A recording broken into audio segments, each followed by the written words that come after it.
Hi everyone. Just 1 second. Let me just set up.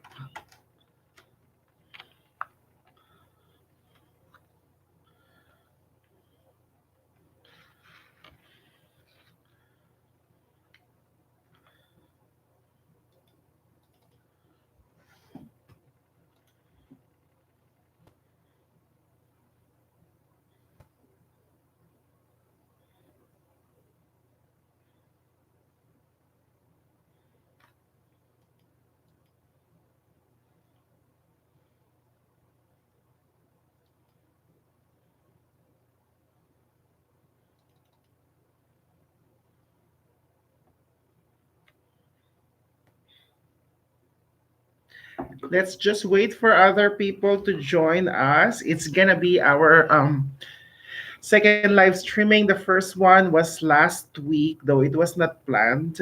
And today I decided to do another live streaming so I would be able to answer all your questions. I actually gathered all the questions that I have received in my Facebook page, Facebook groups, successful in Atlantic Immigration Pilot Program, and the other group that I just created, Pinoy Immigration to Canada. So I will give answers and enlighten most of you. And definitely, of course, I will provide tips on how you could immigrate here in Canada. By the way, this is Ray Magtarayo. If this is your first time to be watching my videos, I create videos and provide tips and advice on how to immigrate in Canada.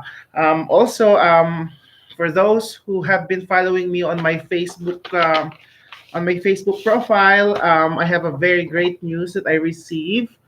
So this is the one. So I just received my diploma. I completed my immigration practitioner diploma. So yeah, so I'm very happy about it. And of course, I would like to thank you all for all the support.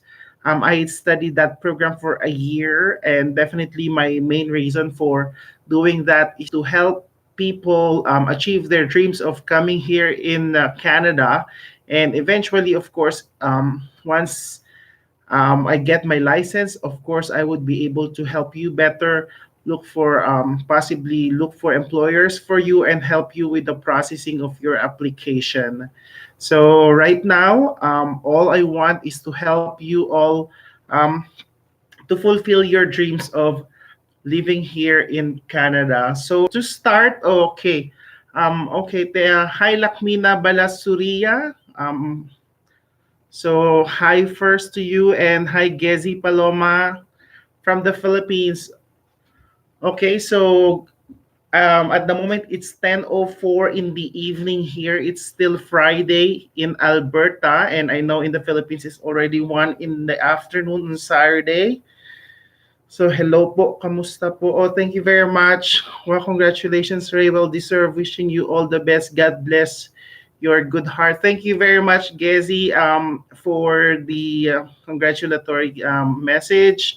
Of course, as I've said, the only reason I decided to study immigration is to help more people fulfill their dreams. Okay, so in a minute, I will start checking the questions that I have received. Okay, I have it here.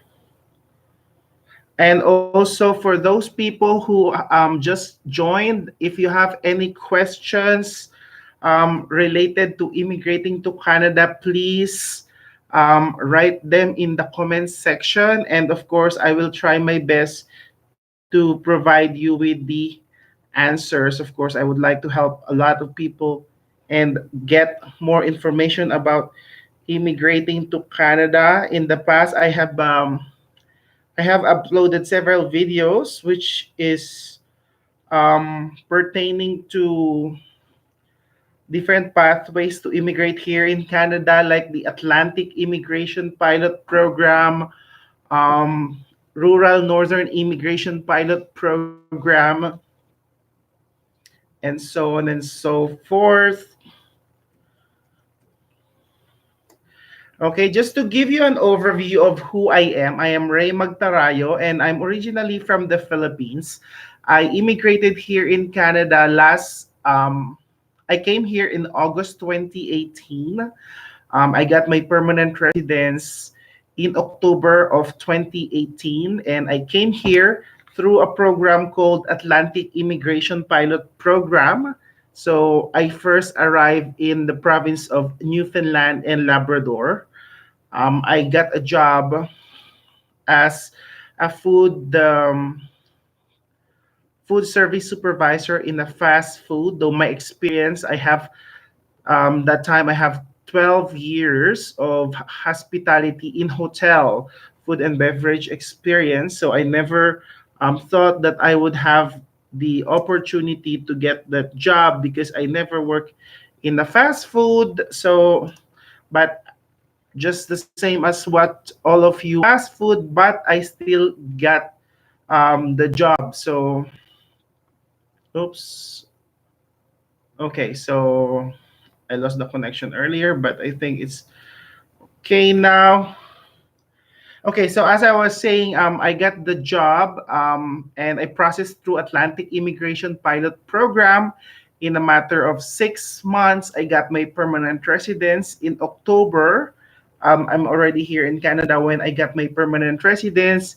And then I stayed in Newfoundland for 11 months until I decided to move to the province of Alberta. So I got a question actually here from Pen Duca. Pen, are you already watching Pen Duca from the Philippines?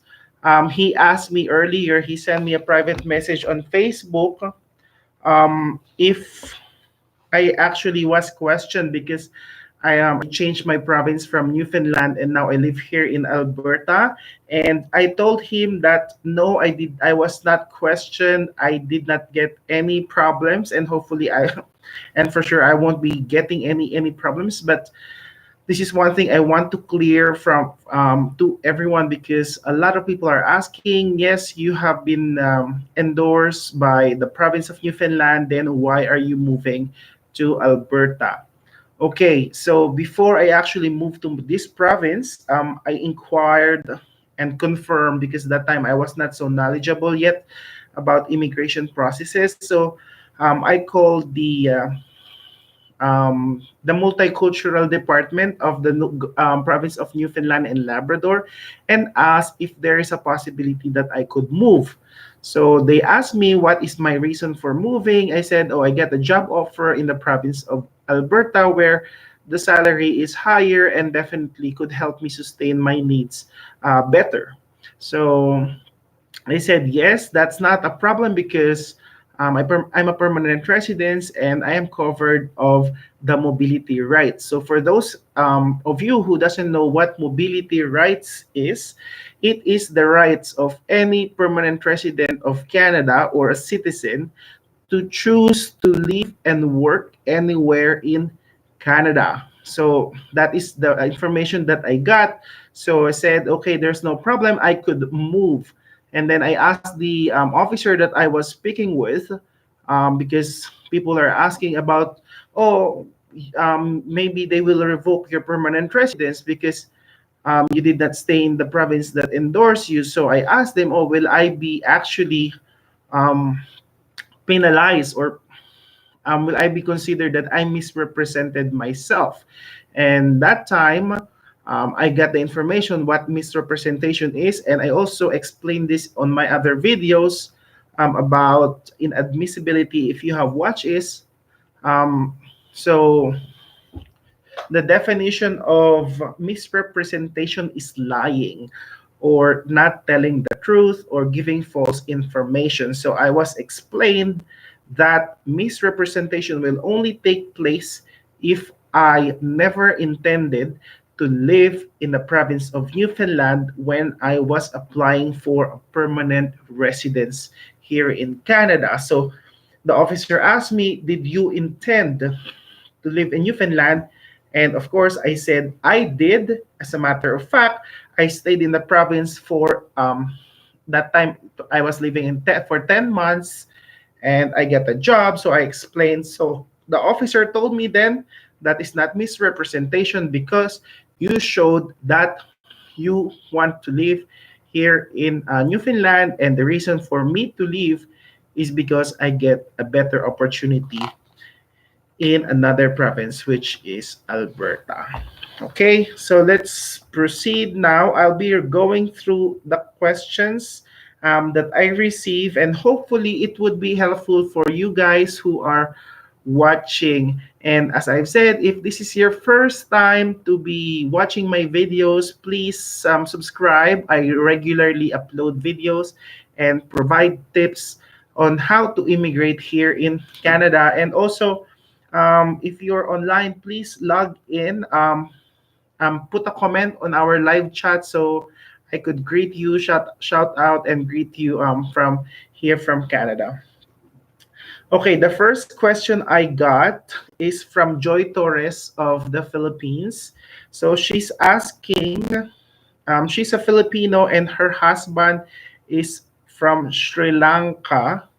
Sir, is it possible to get a visa from the Canadian border?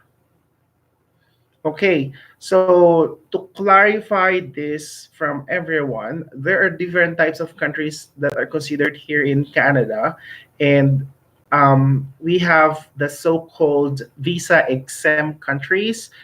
Visa exempt countries, these are countries like European countries or the United States, for example. So these countries have the authority, or they are allowed to apply for a visa when they reach the border.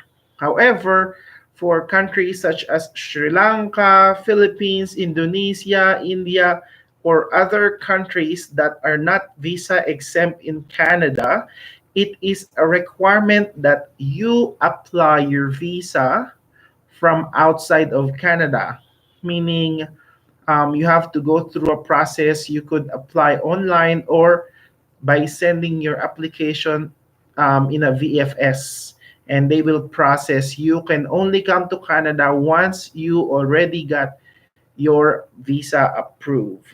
Okay, I have another question here. Hi, Stephanie Duca. Okay, so Ray, this is Penn, Canada. I'm already here in Nova Scotia. Oh, okay. Oh, that's good to know, Penn. Hi, Penn. Thanks for the question. And if you have further questions, I know you asked me last time about how to apply for a driver's license here in Canada. If you still want the answer, let me know. I will give you tips how I actually applied for my driver's license. So another question here that I received is from Marjorie Peralta from the Philippines. Sir, 8 years experience as electronics in a manufacturing. Okay, Marjorie Peralta has 8 years of work experience in an electronics manufacturing company in Taiwan. Is she eligible for AIPP? Okay, AIPP is one of the most exciting programs that have been implemented to immigrate here in Canada. And as I've said earlier, that is the same program that I use to immigrate here in Canada.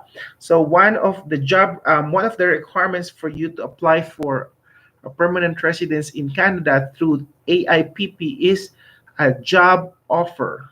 As long as you get a job offer, you are high school graduate on your ECA, or um, and you have IELTS minimum of CLB 5, then of course you are actually qualified to apply for permanent residence under the Atlantic Immigration Pilot Program. So that program was launched in 2017 and was initially intended to last only for 3 years. However, it has been very, very successful, and because of that, that program has been extended, and there are some news saying that the AIPP will be a permanent pathway to immigrate here in Canada. So that is really, really good.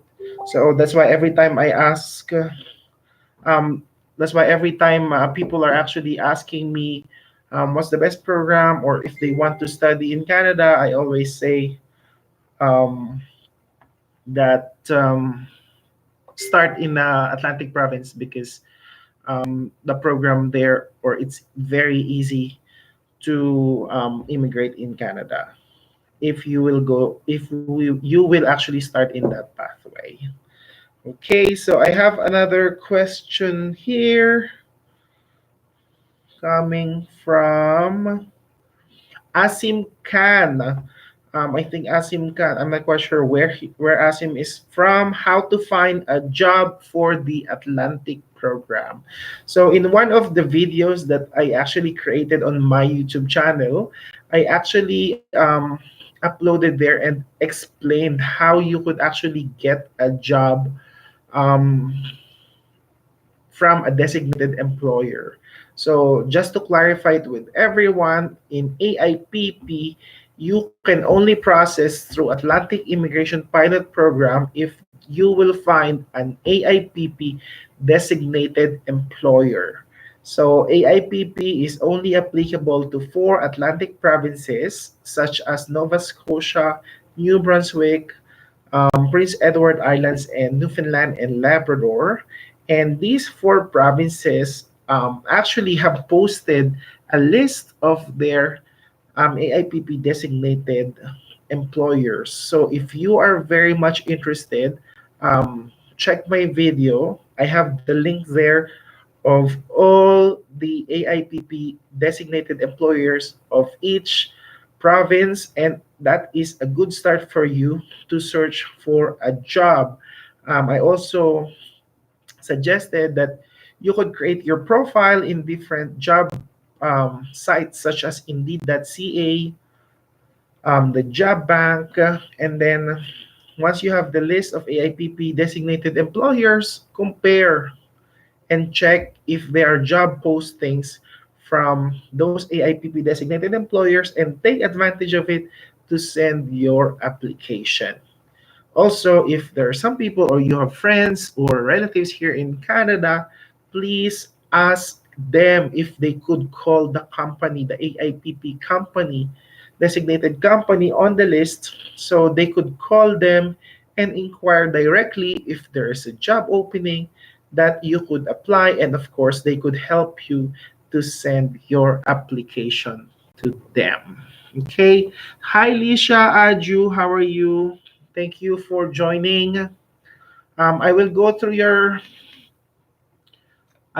through your questions posted in the chat in a few seconds. Right now, I just have a list here. And as I've said earlier, for those who just joined in, I will be doing at least once a week of question and answer. So if you have any concerns or questions about any of my videos or any of the programs about immigrating to Canada, please put it on the comment section of our YouTube channel or on the Facebook page, Ray Magdarayo, and I will collect all of them. And during the live streaming, I will provide you the answer. So at least you could give me some time to at least study your questions, and I could give you a better answer. Okay, so I have another question here coming from Kathleen Loyola. Hi, sir. I hope you could entertain my queries. I have 7 years of experience as a restaurant supervisor in Dubai, UAE. I went back to the Philippines in May 2019 and applied to one of the agencies in the Philippines. However, the application did not go well, and she did not get the job. She has a longtime fiance in Saskatchewan who is a Canadian citizen from last year. So, what is the best way for me to follow my fiance, they are same sex, and same sex is not legal in the Philippines. What is the best way to immigrate to Canada?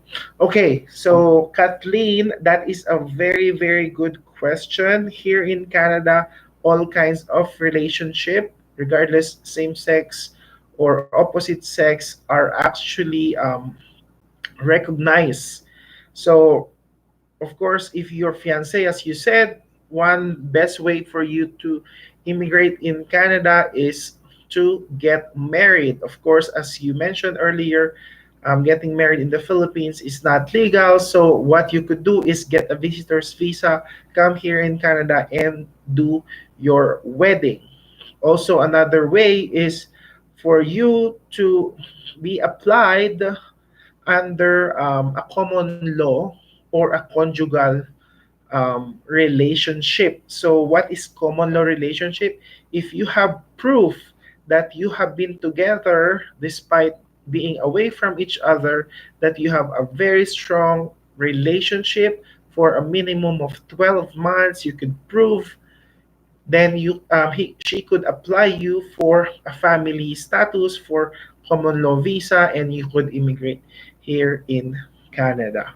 Okay, so that's about family sponsorship, Kathleen. Another question is okay, Lisha Aju. Hi, sir. I am Lisha, Indian national, currently working in Bahrain as nurse, 3 years course diploma in general nursing in midwifery. What are the suitable positions for me to apply for AIPP and RNIP? Lisha, I have a total of 10 years experience in the field. Okay, Lisha, based on my knowledge and based on my experience, like when I was in Newfoundland and Labrador before I moved here in Alberta, um, I've known several nurses, used to be nurses, and then they were hired by home care. So home care from Newfoundland and Labrador, they were looking for nurses and to be hired as home care workers. So basically, these people are working in the hospitals in the Philippines, nurses, and they got an opportunity and they were processed through AIPP, and some of them were processed through provincial nomination program. So there is a possibility as well. So as I keep on telling you, look for you could apply in home care facilities because being a nurse is an advantage. And also, from my video in the past, I also posted there a session, an information session for nurses who lives in Dubai and Abu Dhabi. The New Brunswick province will be coming there and will be conducting an information session for those nurses who would have an opportunity to immigrate here in Canada.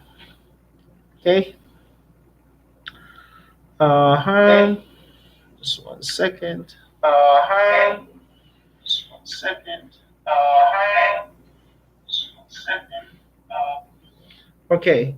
So I've got hi Jomar Rehano. Welcome to our YouTube live. If you have questions, please write it in our comment box below. Okay, I have another question here coming from Acolyte Claudia, a member of our Facebook group Successful in Atlantic Immigration Pilot Program.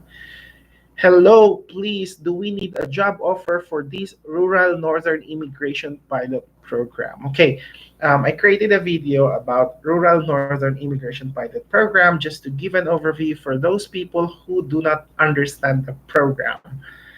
So there are small cities and communities, municipalities who actually, I believe there's 11 communities who have been approved to get immigrants, to get people from outside of Canada who would intend to live in those small cities and communities.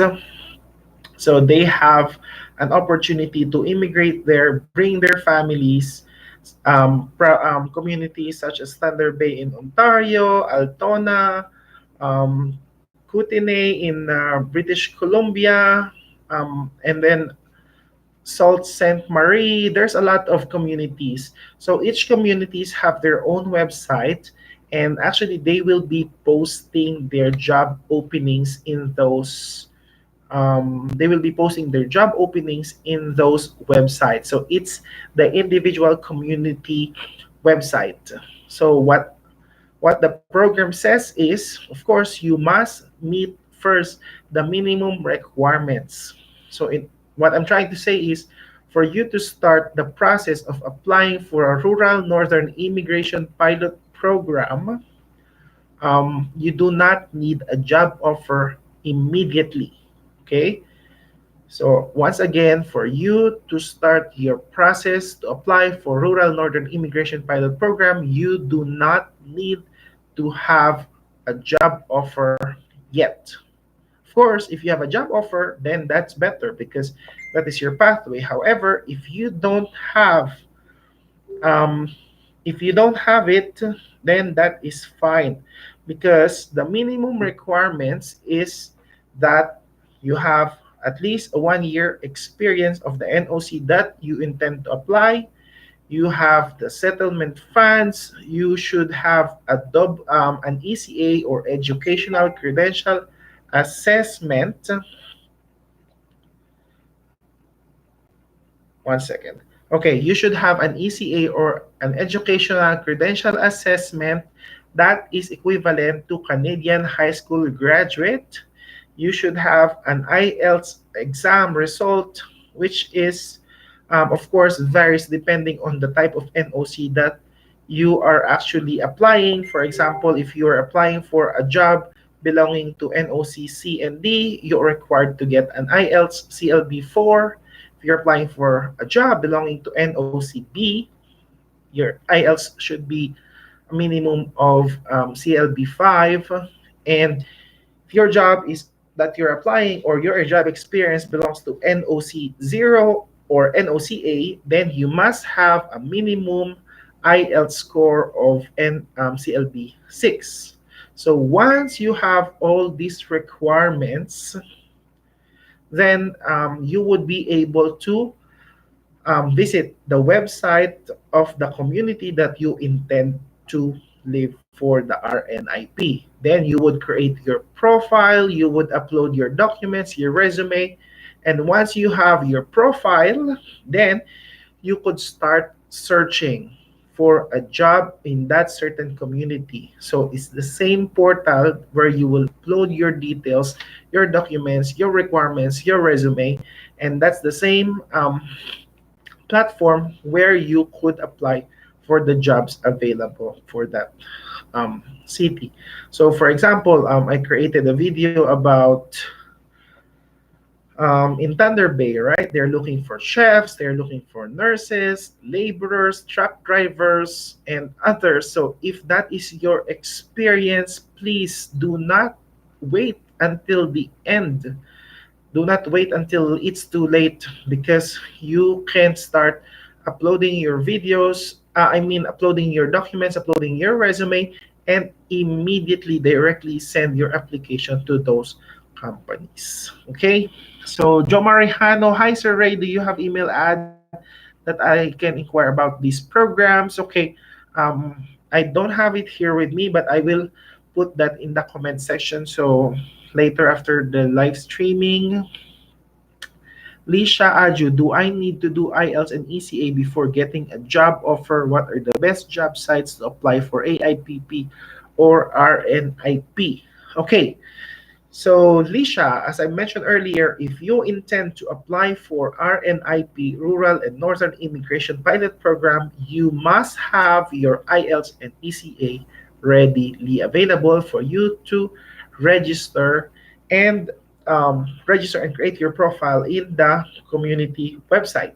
However, if you are applying through AIPP, it is not a requirement before you apply for a job. However, for you to process your permanent residence, you would be needing the IELTS and ECA. However, a tip and suggestion for everyone for me, for example, if I am the employer and if I get several applicants, and I really in a hurry to get the person that I want, of course, to be honest, I would prefer someone who already has their documents readily available. So it would be advisable that you have your ECA and your IELTS. Anyways, the IELTS result is valid for 2 years, while ECA is valid for 5 years. Okay? Hi, Bonnie Lynn Kubilas. Welcome to the YouTube channel, sir. Good morning from Dubai. Hi. Good morning. I think it's good morning, right? Good morning to those who are in Dubai. Sabah Al Khair. Can I send you email or any contacts I can ask you? Okay. If you have any questions or concerns, please, you don't have to email me. Just put your questions on the YouTube channel comments, or you could also join our Facebook page, Ray Magtarayo. Or you can also send me a message there, or you could put a comment in one of our Facebook groups, Successful in Atlantic Immigration Pilot Program and Pinoy Immigration to Canada. Uh-huh. Okay, question from Gezi Paloma. Just wanted to ask, if I start to create my profile in a particular site or province, will that affect my application if I try to apply in different pathways or streams?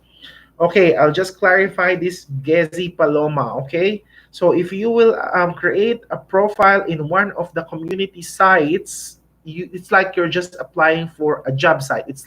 It's okay. Let's make an analogy. It is like creating a profile in Indeed. Okay, Indeed.ca, because over there you upload your profile, you upload your resume, and if you have your documents, you upload it there, and then you can send your application to as much employers as you could. So definitely, when you create your profile in one of the community sites, it does not have an impact on your application in different pathways. You are applying in the community. You are not yet applying to IRCC. Okay, so if you have application, for example, for provincial nomination, or you have an express entry profile, no, it will not have an impact on those applications. Bonnie again, what is the age requirement? Okay, yeah, that's one of the questions also that I will be answering from one of those people who I actually sent me questions. Is there an age limit for you to apply for RNIP or AIPP? The answer is no age limit. As long as you could get a job offer from an employer, then you are good to go.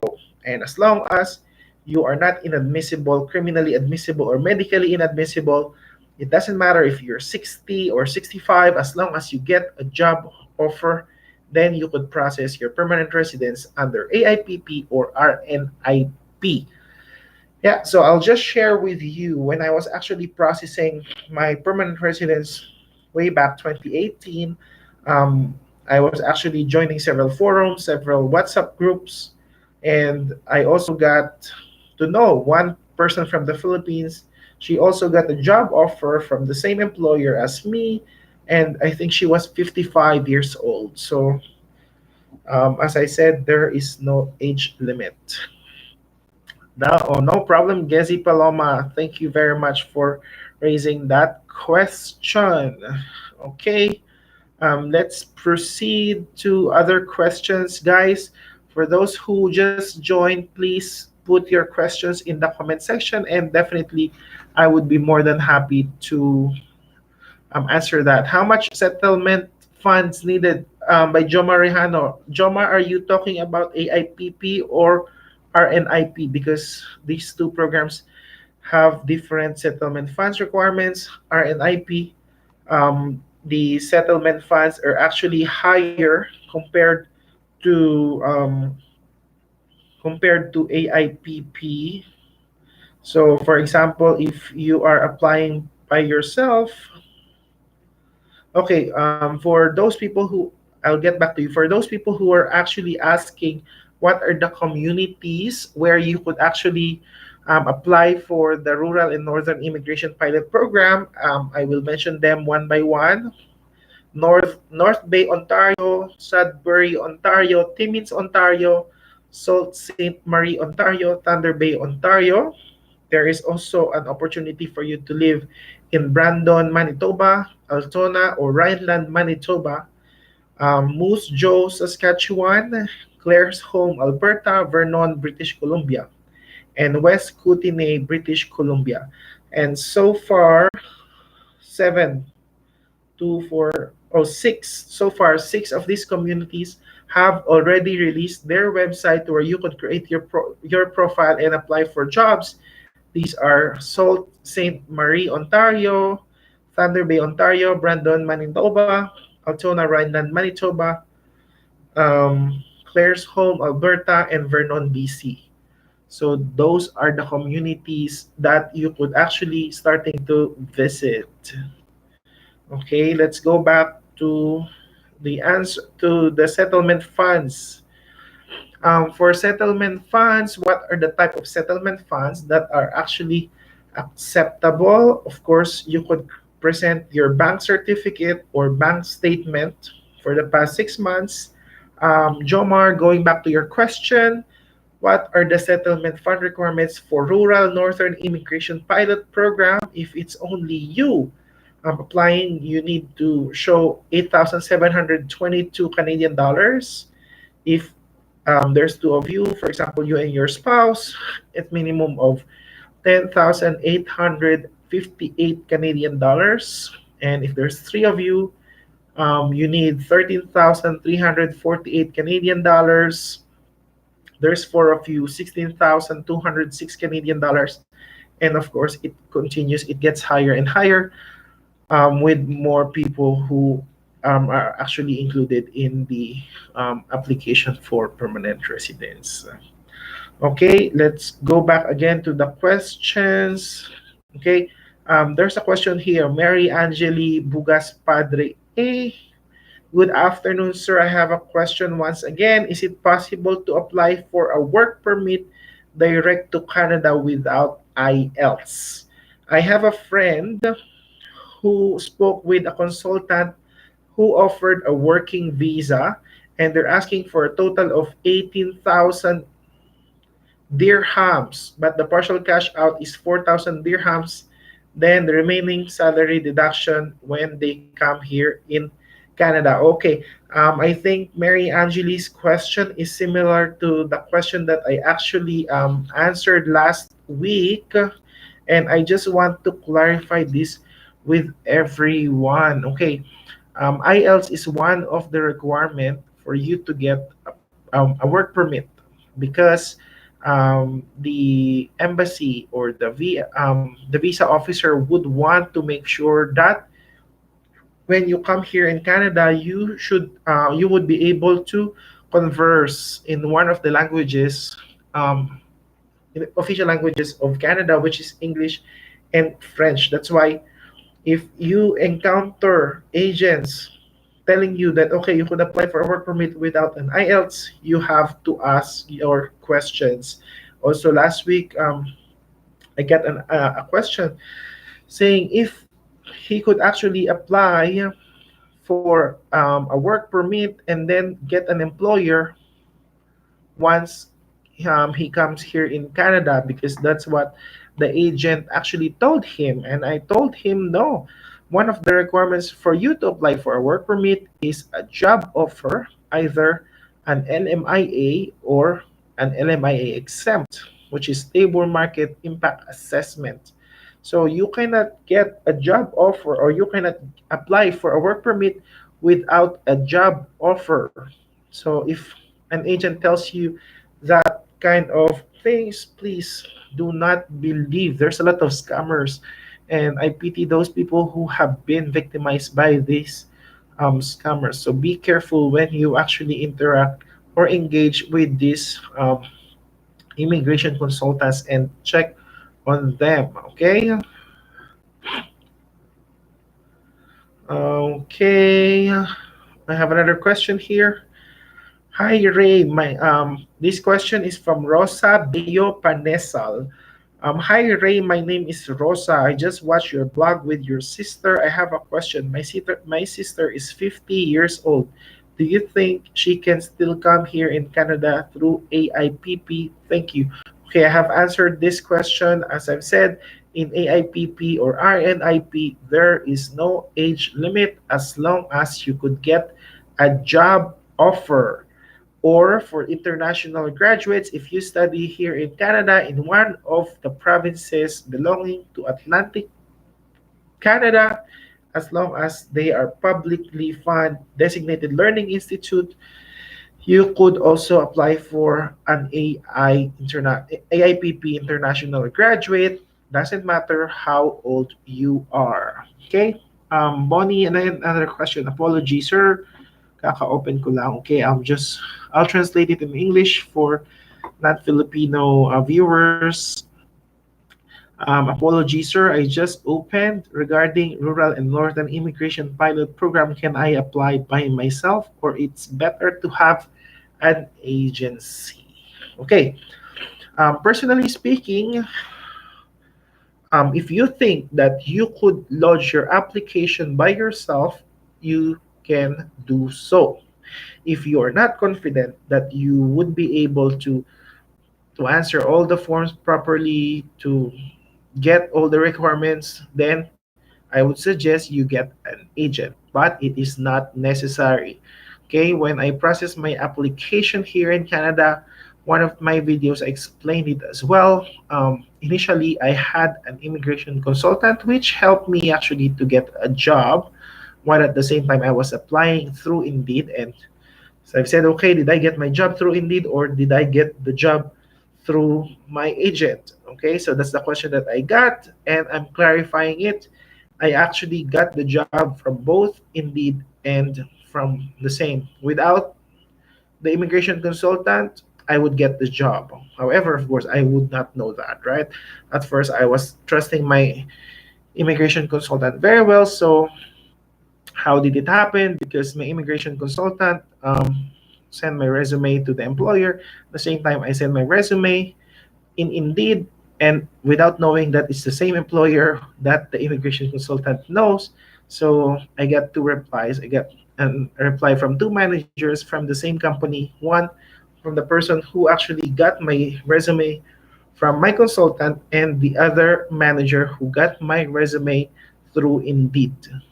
And then in the end, I decided to do the application by myself because my immigration consultant is asking me a lot of requirements which are not actually included in the checklist. So I said, okay, I'll just do it by myself. And now, luckily and happily, I am here in Canada, permanent resident since October 2018. Okay, so that is my advice to you, Bonnie. If you think that you could do the application alone and you don't need an immigration agent, then go ahead, do it. There's a lot of forums where you could ask questions. However, if you think that you need the help of an immigration consultant, then of course do so. Okay? Asim Ulakan. Hey, how you doing today? Once again, hello, hello, hello. Thank you very much, guys, for watching. And if you have not subscribed to my YouTube channel, please, I'm begging you to click the subscribe button so you could actually get the videos and would be able to have access. I've got several videos. I think I've got 16 or 17 videos about immigrating to Canada. So if you are very, very much serious, interested to immigrate in Canada, I would encourage you to please watch those videos. I 100% somehow it would be helpful to you. Okay? Nasima Bengam, hi, hello, how are you there? In winter, will they give leave? Okay, Nasima, of course, different companies have their own policies.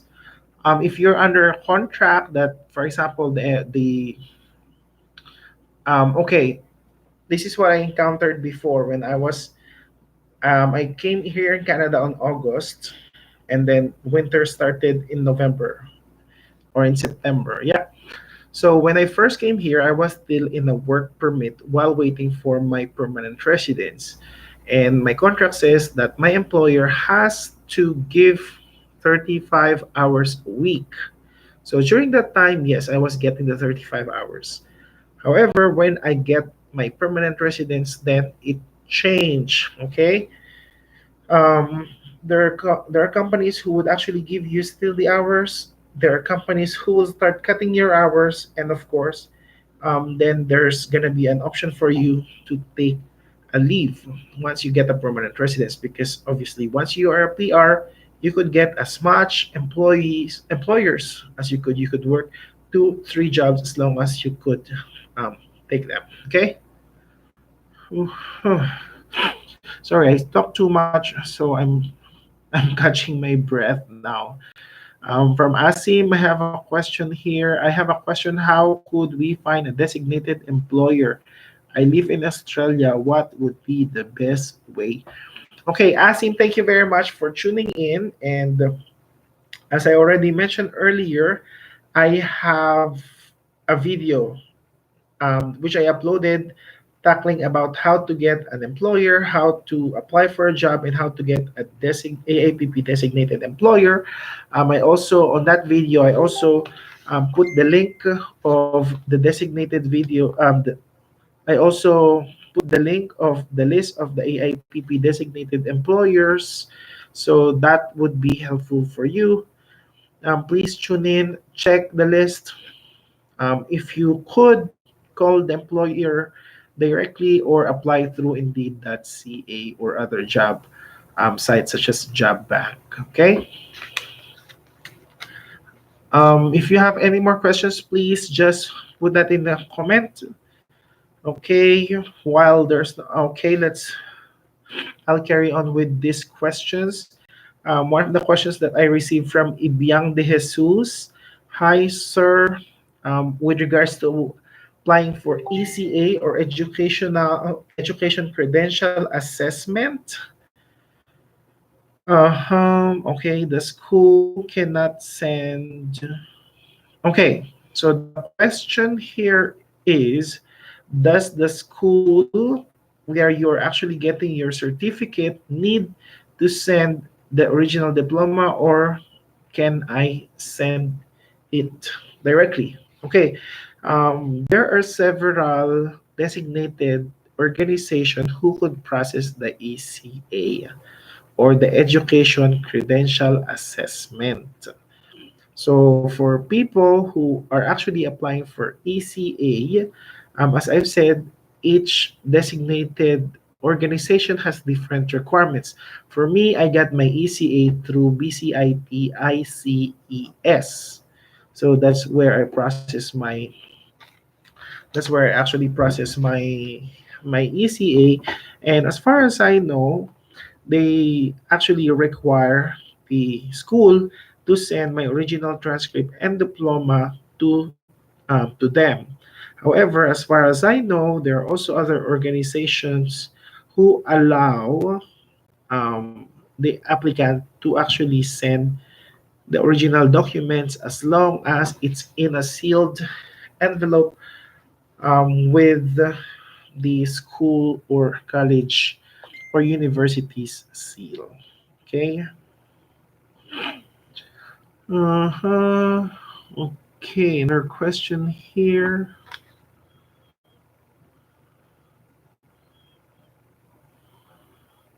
Thanks for mentioning, do we need to apply for designated employer to any email or company website?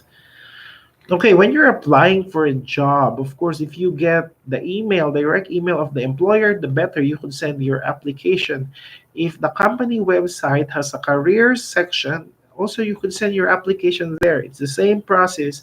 Your goal is to reach through the human resources or through the hiring manager and get them to see your application and get an interview. So for me, when I was actually applying or when I was looking for a job for my sister, I was calling the AIPP designated employers list one by one, asking them if there's an opportunity for my sister. Okay, so, and that's one thing that I learned. If you really want to get a job, you will do all the ways just to get it. Okay.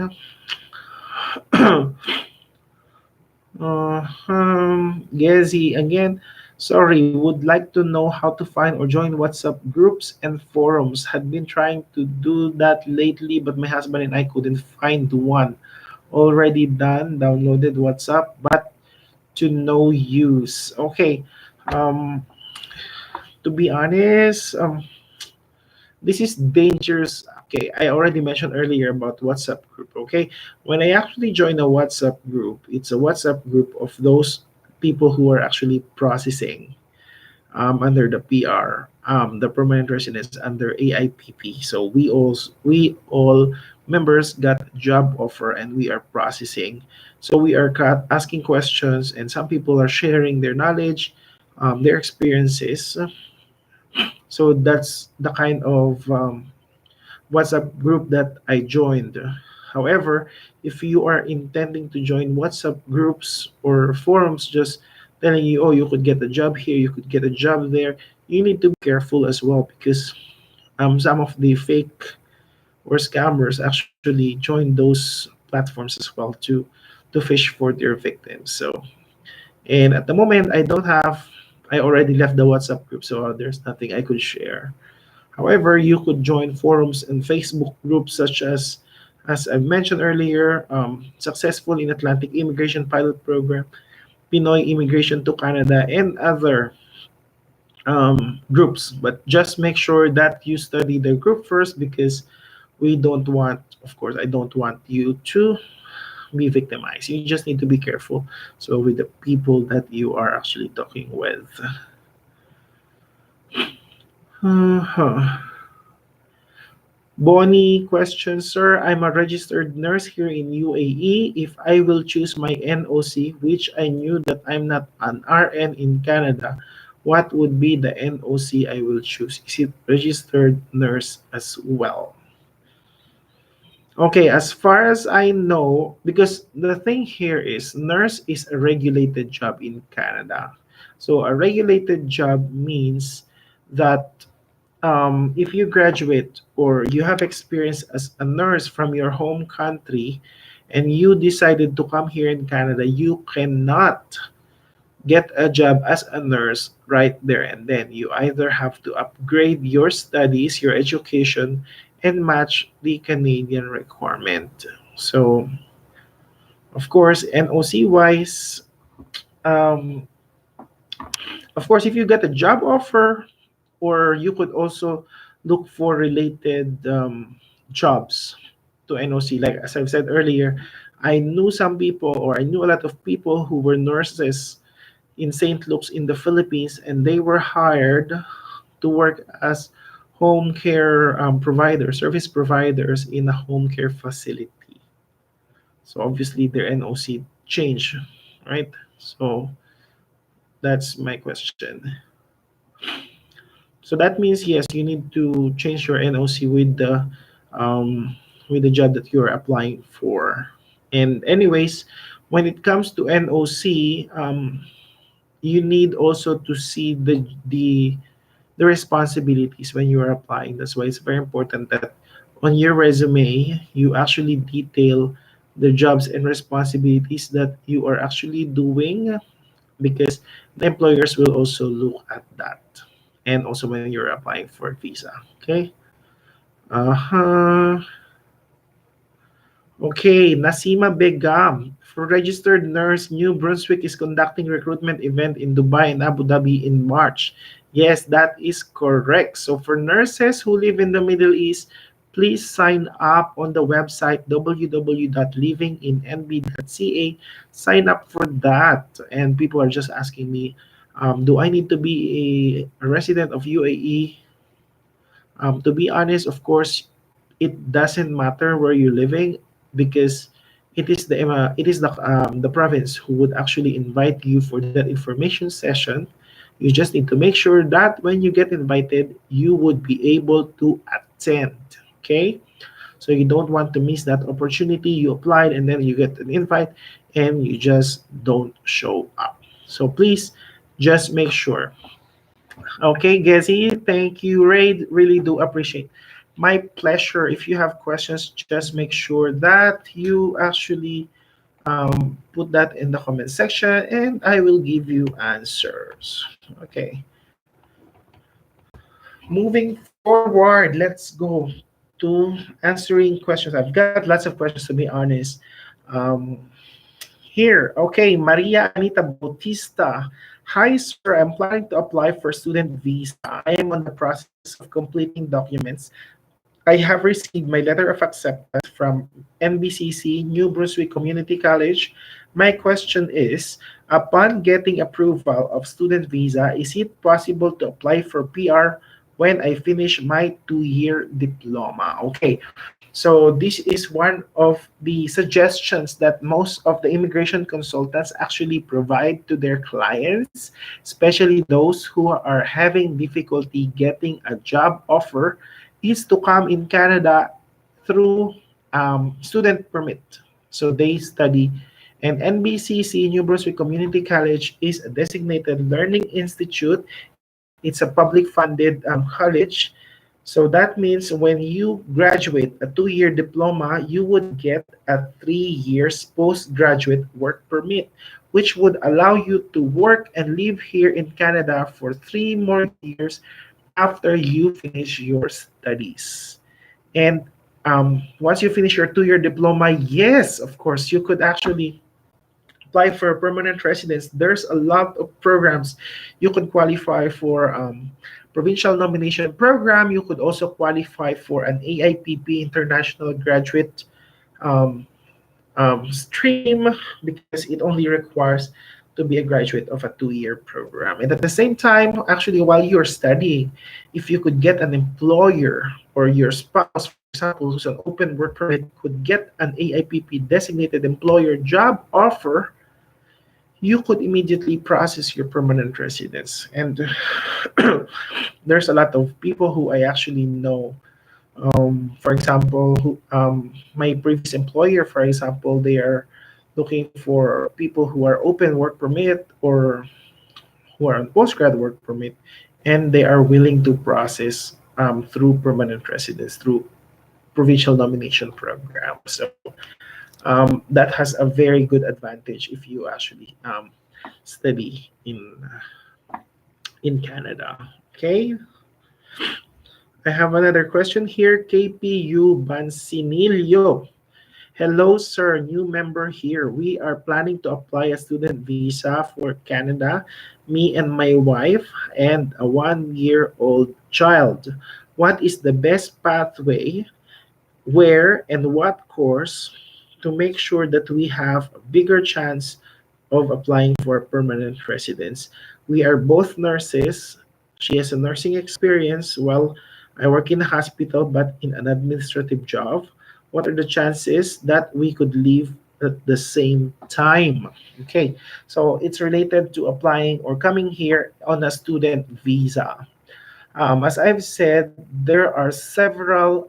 If you still want to continue your field, working in the field of nursing, of course, it's your choice if you want to study nursing, or there are other programs such as LPN or licensed practitioner nurse. And of course, the tuition is a bit less compared to nursing, and the program is a bit shorter. There are colleges I always recommend, as I've said earlier, study in Atlantic Canada because the tuition in Atlantic Canada is a lot cheaper. So I always suggest two colleges, which is the NBCC, the New Brunswick Community College in New Brunswick, or the College of North Atlantic in Newfoundland and Labrador. So these two colleges, the tuition fees are very less. So if one of you will be studying there, the spouse could automatically apply for an open work permit, while the student, of course, could apply for a student visa. So, student visa holders can have a work while studying. A maximum of 20 hours is allowed during regular season of studying, while during semestral breaks, winter breaks, or summer breaks, the student can apply or can work up to 40 hours full-time job. Okay, and as I've said, the spouse can do a full-time job as open work permit holder. Okay, just 1 second. Just 1 second, guys. I'm just replying.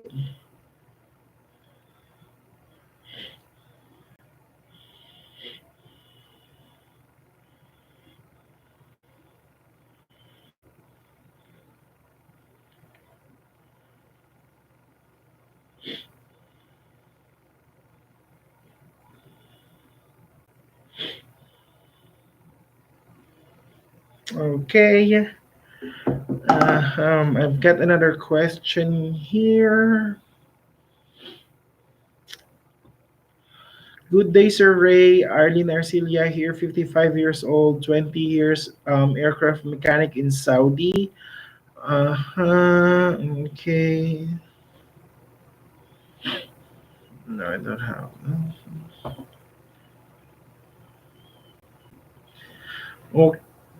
Okay, can you please tell us the labor job through AIPP? I don't understand what you mean by labor job, Nasima. Could you please explain that? Bonnie, again, um, regarding the New Brunswick who's planning to come to UAE, how will we know that we can attend the said recruitment event after we register? Usually, they will send you an email, and they will also mention to you which the venue. Okay, so not everyone who actually signs up for that are invited. So that's why it's very important that you check your email every time, because as I've said, of course, you will only know if you have been invited, and they will give you the venue of where the information session will take place. Okay. Jim Davis, good day, sir. I availed the services of AYSA Immigration Base here in Dubai last February 2019. To make the story short, I paid them, and now they emailed me saying that I'm not qualified because my age is already 45, above 45. Uh-huh. So that's why I'm asking if there's an age requirement for AIPP. Okay, this is the very usual scenario. People are actually paying immigration consultants, because immigration consultants are promising them jobs, that they could get a job, an AIPP job offer. But one thing that I'm telling you guys, so you need to listen to this, no one can actually guarantee you a job offer. Okay, no one. Only person that could give you a job offer is the employer itself. So if you speak with an immigration consultant and tells you that um, he or she will get you a job offer, then you need to start asking questions. How could you get a job offer without being interviewed? How could you get a job offer without meeting the employer, right? So that's why. So in Jim's case, he already paid, and then in the end, you wasted your time. And of course, for sure, that immigration consultant used your money already. Then they will tell you that you are not qualified. Then what? Are they gonna refund your money, or they will tell you that okay, we're looking for another program for you? So you just need to be careful. And then Rose McCarran, sir, is there any age limit migrating to Canada through AIPP at 50 years old? Still possible to apply? As I've said earlier, still yes, you can still apply to AIPP. Okay. I will check all the questions on the Facebook groups. So just to make sure, okay, just 1 second. I'm gonna put the charger on this laptop. Okay. For those who just tuned in, hello there. Welcome to my YouTube channel. And this is Ray Magtarayo. If you have not subscribed to my YouTube channel, please click the subscribe button below there so you could actually get, and I would appreciate that. That's all I am asking.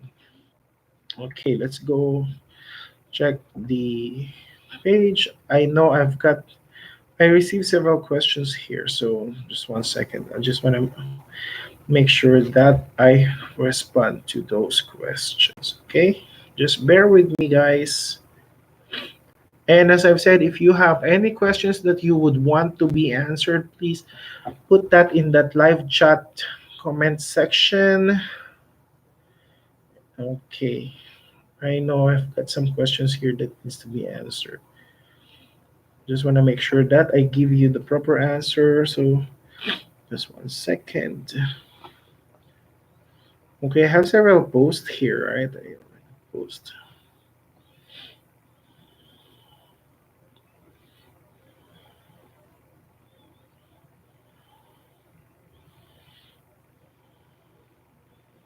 Okay, so these are some of the questions that I got. Um, hmm, I have queries regarding the new pathway. I was denied twice as tourist, but now I want to apply for the new pathway. My problem is during the time I was applying as tourist, I did not include the part-time experience as childcare provider. So I am hesitant to pursue the new pathway. Can I include it into my next application or should I rather not? Thank you. Okay, so this question is from Una Uno. Basically, one of the reasons why an application gets rejected is due to discrepancies. Okay, so for example, if you said that in one of your application you put that, and the next application you did not put that, then there's a big chance that the application will not be approved. However, if you have supporting documents, please always make sure that you upload that to support your claim. So if I were you, if you have the documents, then please I'll put it that, and just make sure that you explain that so the visa officer could know about it. Okay, some questions from Shelly Brazil Smith. On this was posted on the Facebook page, Ray Magtarayo Canadian Immigration Updates. First question, credit history is important even when it comes to renting an apartment. Without any family or friends to sign for new immigrants, how does one secure housing on or before arrival? Okay, so that is a good question. That's why it is very important that what we do here or what other people actually are doing is when they move, they know already the province, they already know the city that they are moving to. So what we actually always encourage them to do is look for people or connect with people who already live in that community. Of course, if you don't have any relatives or friends, Facebook is there. Okay, and of course you just need to make sure that, of course, it's very difficult to trust people as well. And sometimes as well employers would help you, or the settlement fund, the settlement providers. There are several settlement agencies which could help you look for settlement houses. Okay. Another question, if one spouse in a married relationship gets approved for AIPP, does the wife or husband have to write IELTS?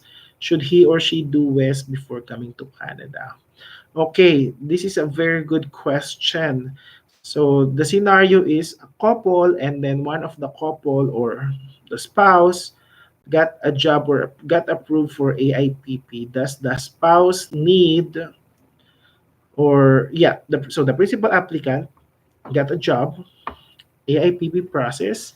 Does the spouse need to present IELTS and ECA?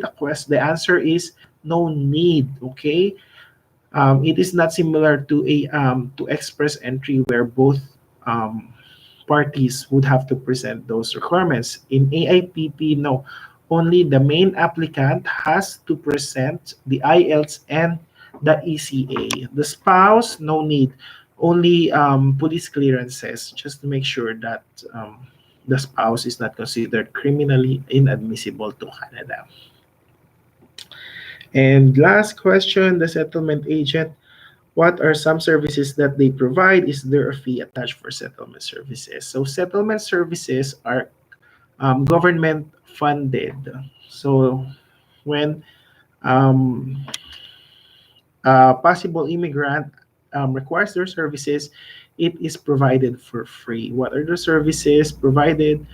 They provide you advice on housing, information on education, information on transportation, all the information that you would need to know before you move or immigrate to Canada. You could get it from the settlement service providers, okay? And it is free, okay?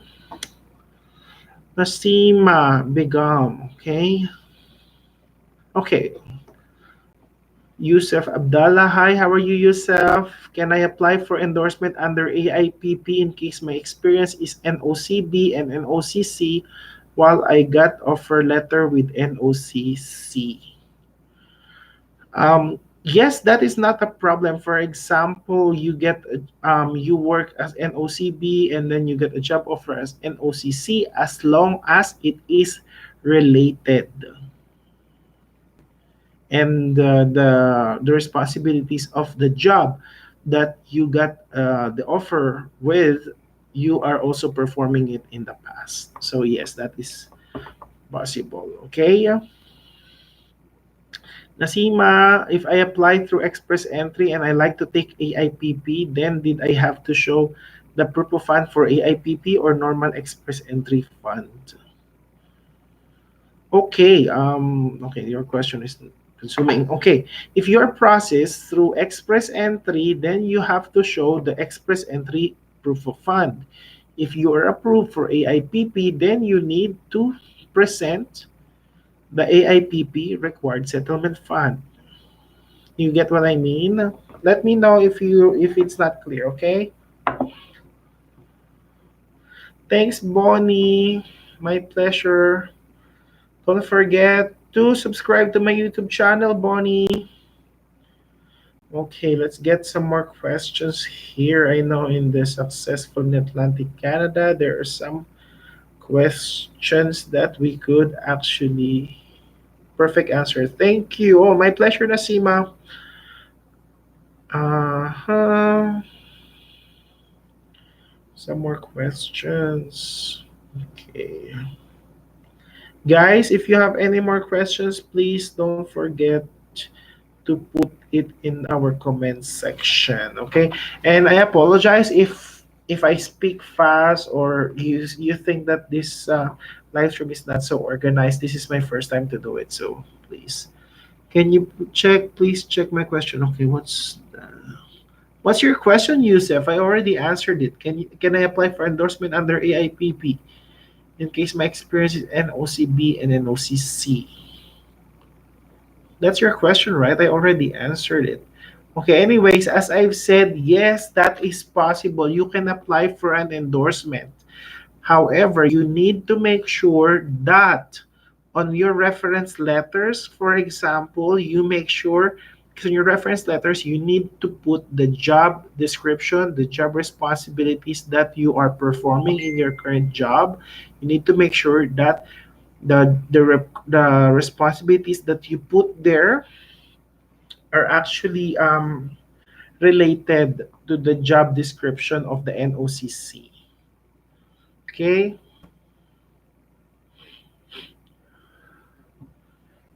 So please,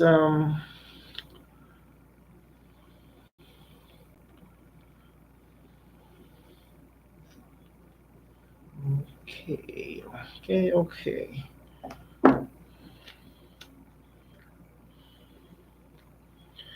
I'm looking for other questions here.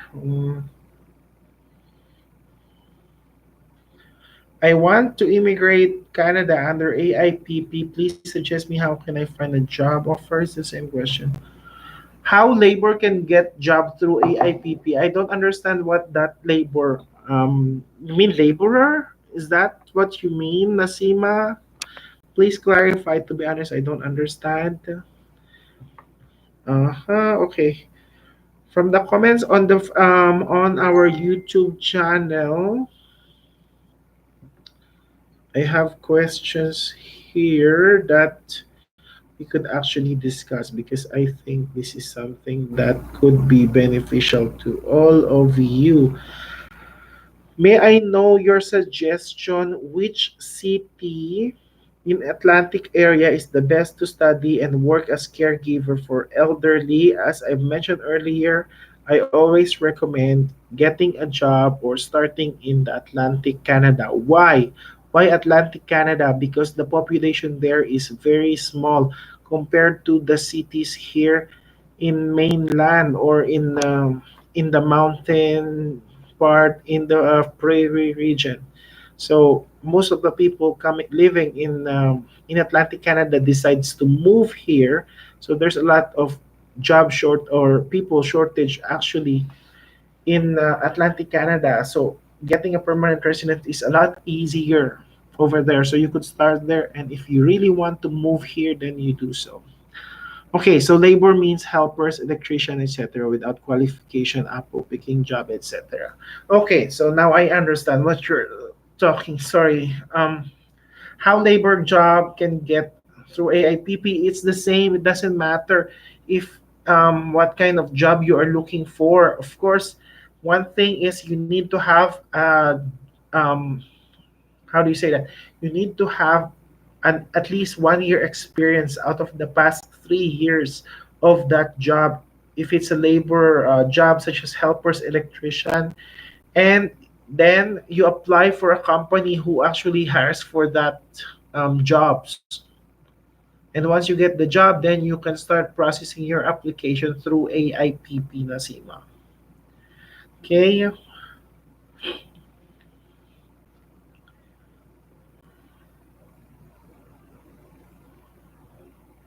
Hi, sir. Good day. Thank you for the new info. Just want to ask, can I apply for a job where the NOC code is different from my profession's NOC code? For example, my profession here in the Philippines is telecommunications network engineer, equivalent to NOC 2147. I want to apply for a job with NOC 6622. Is that allowed? Okay, so it's pertaining to the same questions earlier, but I just want to clarify once again to those people who just joined our live streaming. Yes, of course. Always remember this: in AIPP or RNIP, you can only apply for a job that you have an experience of at least 1 year. Okay, 1 year experience in the past 3 years. So if you're saying that your previous work experience is different from the job that you want to apply in, if you don't have a job, a 1 year experience to the job that you want to apply to, you cannot qualify. Okay, simple as that. Oh, you're welcome, Yusuf. My pleasure. James William, hi, hello, hi. The strange thing is that not following your channels get job offers through you very positively. Say it is very easy to find a job. What is happening is that you're getting more views since you are giving hope to YouTube subscribers and followers and earning revenues. Okay, James William, I'm not earning revenue here. What I'm gonna say to you is, anyways, thank you for your feedback. Um, right now, I don't provide job offers. I provide information. So that is one of the reasons why I don't provide job offers. And my mission here is to help people learn. Of course, there are several ways for people to learn to get their information. And I'm just providing videos so people could understand it better. Okay. Once again, I'm not a recruiter. I'm not providing a job offer to anyone. I'm providing tips. And you cannot say that no one has got a job because I know some people who actually got a job offer. Okay, and not everyone could get a job offer. That's the reality. And of course, if you are not positive, then definitely you would not get a job offer because you will just be discouraged immediately and you will give up. But what I'm giving is hope because definitely I was once like them who are I was once like them who were actually desperate looking for a job, and one day I got a job. So that is just what I want to say. Okay, thank you very much for your comment. Anyways, James William, God bless to you. Bonnie Lin, I'm so thankful for you, Sir Ray, for the information that you're sharing to us. This is a big help for everyone like me looking for a job, Islam. Oh, thank you very much for appreciating, Bonnie. My pleasure. Okay. Oh,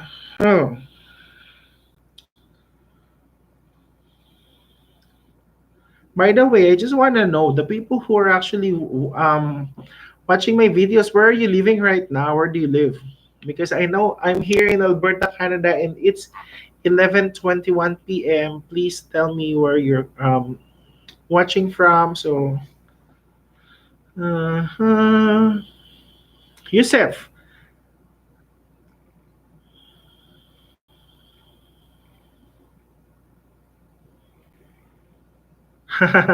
Ren de la Cruz, I'll be sure to mention you once I get a job in Canada. Oh, sure. Thank you very much, Ren. And as I've said, guys, today I receive a great news. I receive my diploma. Okay.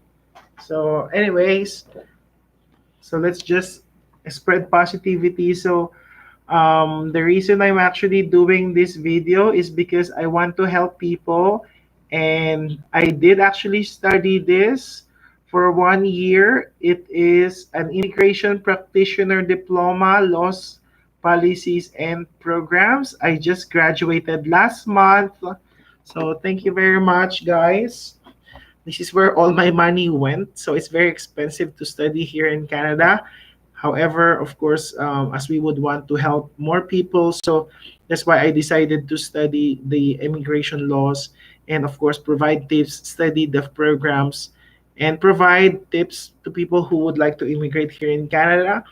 On May, please pray for me. I will be sitting for the licensure exam so I could be a licensed immigration consultant. And of course, once that happens, I would be able to do more for you guys. I could partner with employers, with schools, those kind of, because to be honest, right now, all I could do is very limited because I don't want to ruin my name, my reputation. I cannot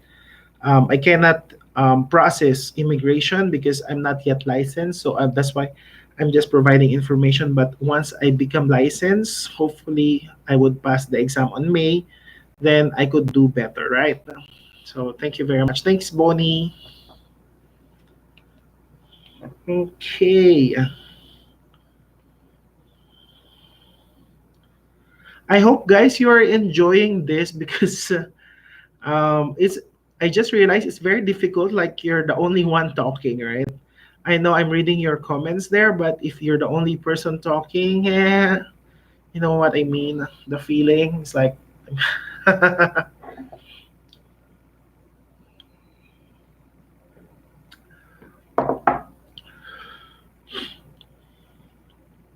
And guys, if you have suggestions, because of course the videos I'm creating it for you, if you have suggestions on how I can actually make my videos more interactive, more appealing to you guys, please let me know. So of course, I know some of my videos are very straightforward. Sometimes I find it myself boring, and of course I feel you as well. If you're the ones watching it, you might get bored as well, and you will just decide not to continue watching it. And then the information that I would want to provide to everyone are not passed because not everyone would finish the video until the end. If you have comments or suggestions, I would love to hear that. Okay.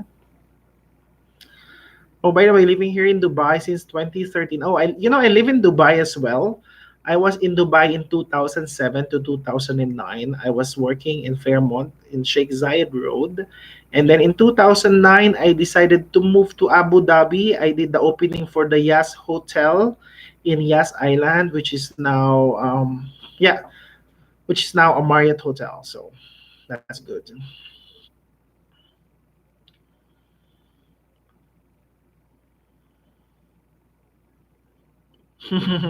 Bonnie, I know it's not easy, and not to mention it's late already.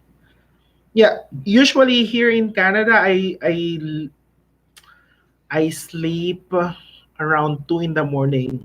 Like if I'm not doing this video right now, what I'm doing is I'm watching Netflix or I'm watching TFC, and I just watch TV series until 2 in the morning, and then I wake up at 7:30 because I have to work at 8:30. So good thing my job is just 5-10 minutes walk. I live here. The hotel that I work, they provided us an accommodation like we are renting, but it's very close, 5-10 minute walk. So it actually gives me more time to rest. Okay, Nasima, my uncle age is 53. Is it possible to get a job through AIPP? Yes, yes, yes. The answer is yes, Nasima. AIPP is not age restricted. As long as you get a job offer, or if you want, if you cannot find a job offer, this is what I always tell everyone. You always look to find ways on how you can immigrate here in Canada. If you cannot get a job offer, what I suggest, study in Canada. It is more expensive. However, if you are really determined to live here in Canada, provide better better life for your family, for your children. It doesn't matter if you invest more money. However, your children in the end would have a brighter future. You could study here, take a 1 year, 2 year course, and you increase your chances of getting a permanent residence here in Canada, especially now. The immigration is getting higher and higher, and there's a lot of new programs.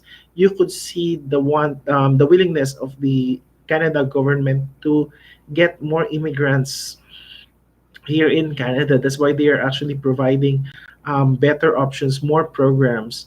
Before, I think it's only express entry and the provincial nomination program, but in the past few years you could see that there's the AIPP, there is now the RNIP, there is the Ontario Regional Program. There are a lot of programs, okay? Ren, yes, Fairmont Shake Zayed Road. Wow, small world. Can't wait to start my journey towards Canada. You've actually given me hope to achieve this. Oh, my pleasure, Ren. Um, yeah, so where are you working, Ren, in Dubai?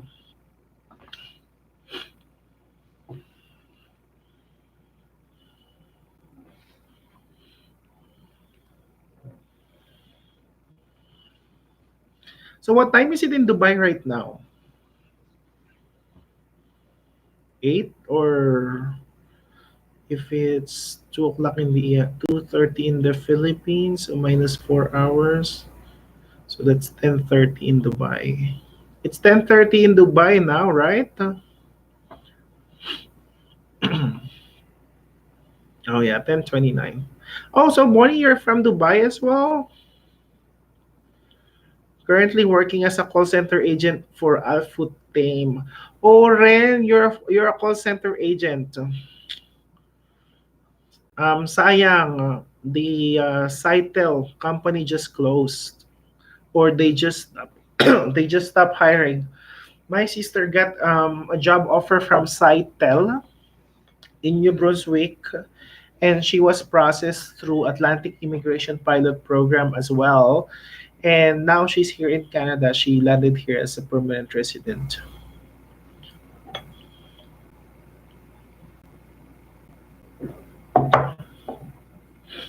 One second, I'll get some water.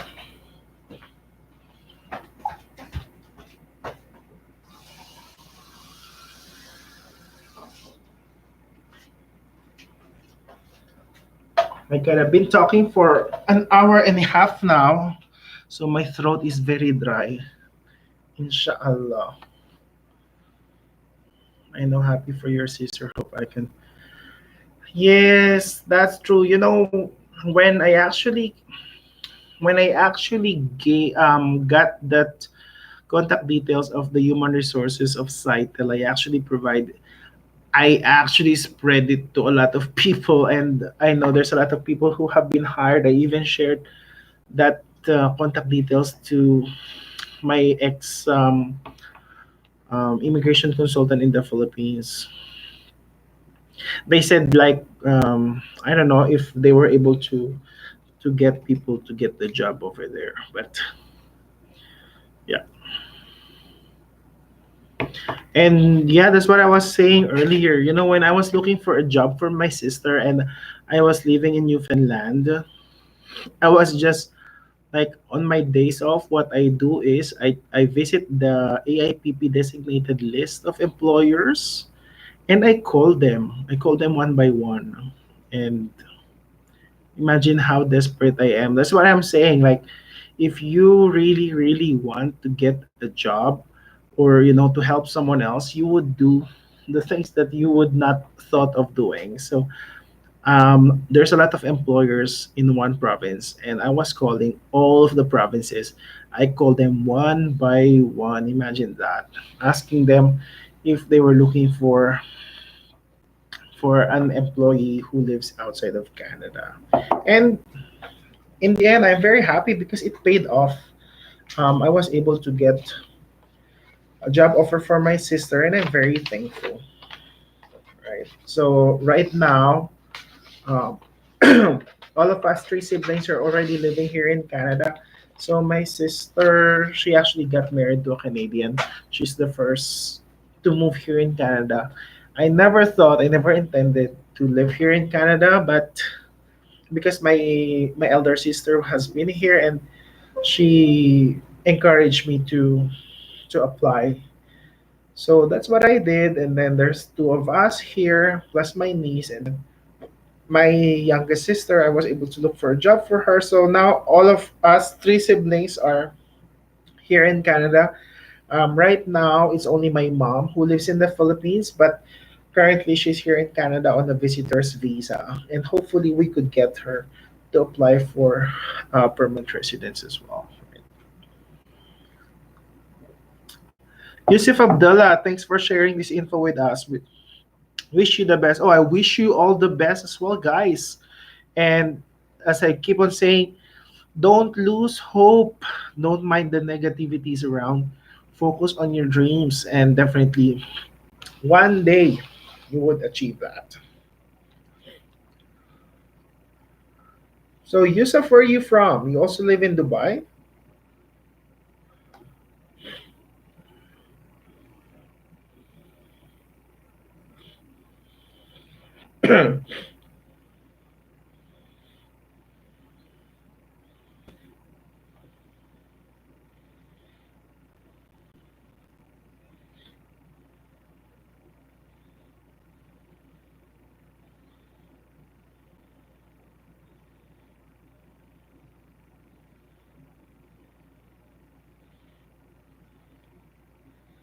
Okay, just 1 second, guys. I'm just replying to something. Okay.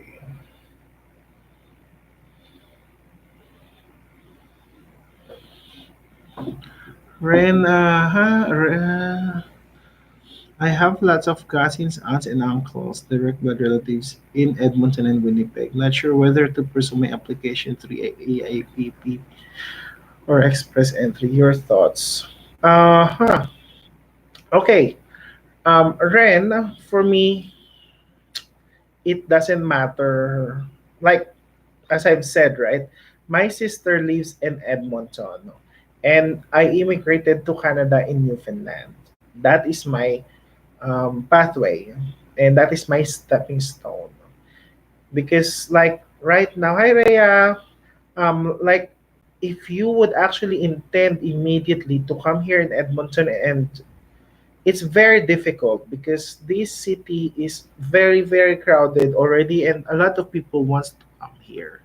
So as I keep on mentioning, if you really want to move here in Canada, start living in a place where it's not everyone desires to go. And to be honest, there's a lot of opportunities um, to immigrate. Like for example, if you're a food and beverage supervisor, I know employers who are actually looking for that, and they actually look for people who are in New Brunswick, and they process them to immigrate there. Also got families in Ontario, Hamilton. Also, as far as I remember, in Manitoba, there is a program like the provincial nomination program. I'm not sure if it's still on, but as far as I know, the provincial nomination program in Manitoba, in Winnipeg, they allow actually friends and relatives to be sponsored. As long as you have a friend or a relative who lives in Manitoba, they could actually sponsor you and help you process your application through provincial nomination program, as long as they don't have an application or they're not sponsoring someone else on that year. Hi Rhea, where are you from?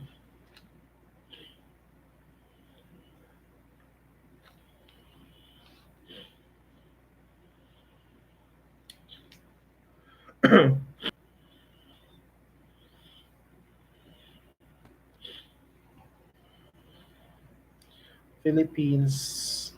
Kamusta po? Magandang umaga. Magandang hapon na po dyan. Rhea, if you have questions, just post it on the comments section there, and I will be very, very happy to provide you answer if I could. Okay,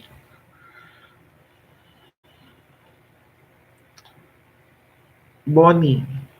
Sir, is it advisable to bring family along with me migrating to Canada right away?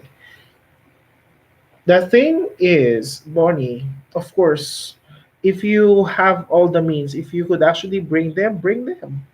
Like, if you get a job offer, it's actually easier if you would bring your spouse, your husband, because of course he could work as well. And if you're starting here in Canada, it could be very difficult. The rent is very expensive. Like, okay, I'll share with you my experience. When I moved here in Canada, I was in Newfoundland. I was living in a small town.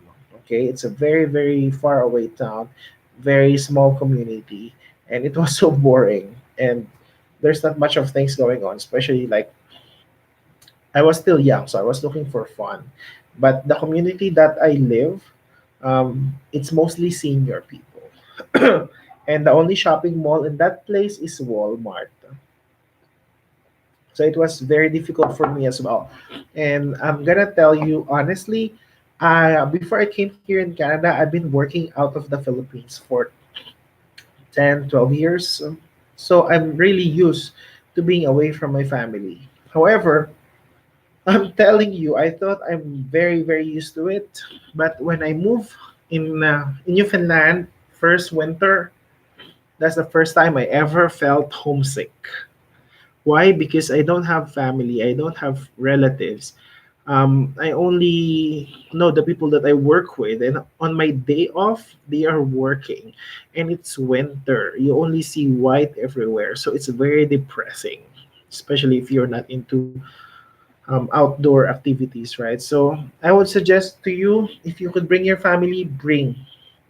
It's very difficult. You need someone to help you sustain yourself as well.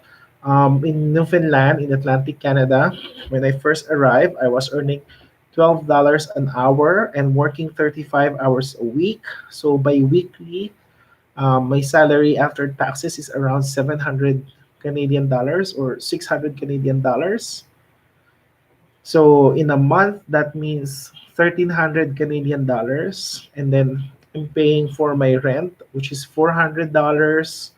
I also pay my groceries. I have loans in the Philippines. I was paying, those kind of things, right? Us Filipinos we send our money. And I was really, really broke that time because the money that I was earning was not enough. And that's why I was so eager to get my permanent residence. So what I'm saying is if you could bring your family with you, bring your spouse, so there's someone else who could actually help you working, and you could earn more money.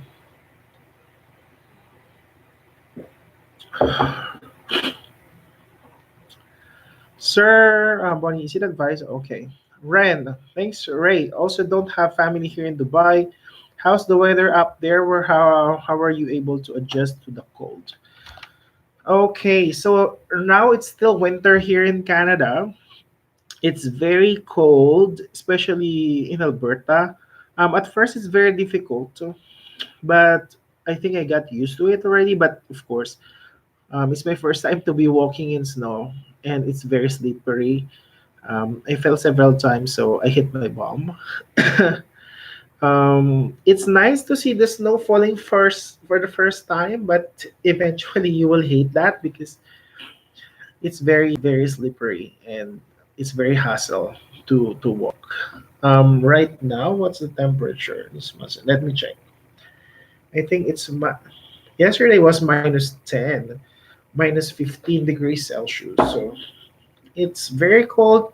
How I was able to adjust? There's always of course, winter clothes are available. So just make sure you're bundled up.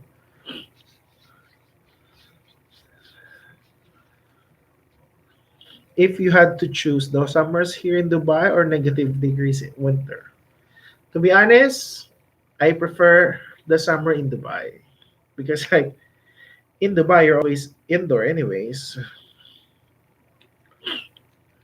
I miss Dubai. I miss the Middle East. And hopefully when I get my Canadian citizenship, I'm still thinking of going back to the Middle East to work. Crazy, isn't it?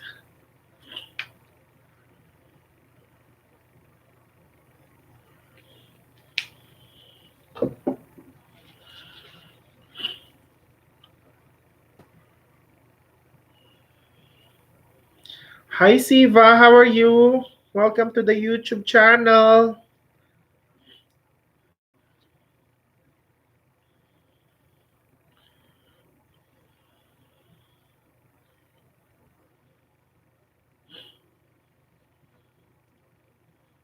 Oh, I'm very good. Thank you very much. Siva, where are you from? And what time is it there right now?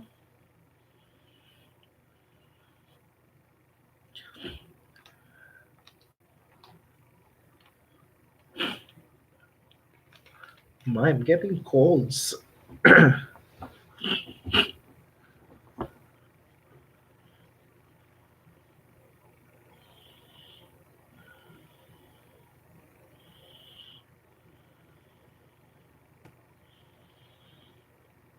Actually, I'm doing it easy for myself. Oh, that's good for you.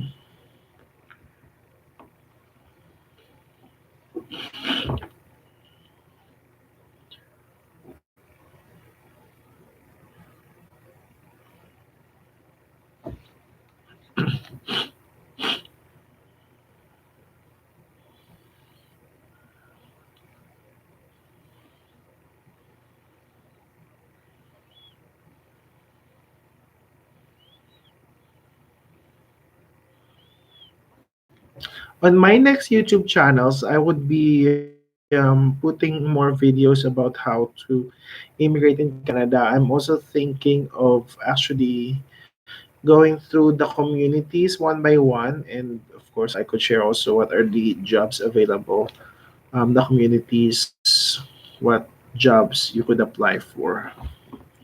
I would also make a video. What's the benefit of coming here in Canada as a student? Is it a better pathway? To become an immigrant here in Canada. It's costly, but yes, it's worth it.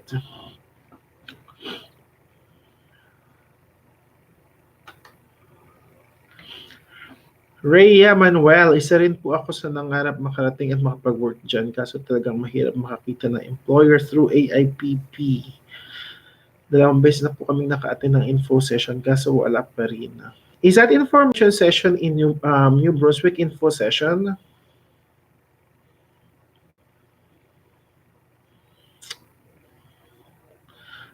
Siva, can you help me in getting jobs from AIPP and RNIP? Siva, to be honest, I don't provide job offers. I can give you tips on how you could look for a job, but because I'm not a recruiter, but I can provide you tips. Okay, I created videos, so if you would want to watch it, I hope it could be helpful. It will also show you. Oh, I would also create a video on how to make a Canada standard resume. So hope that could help you too.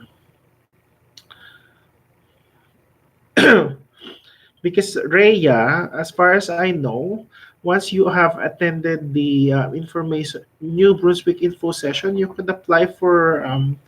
That's one of the requirements to apply for PNP, right? New Brunswick PNP.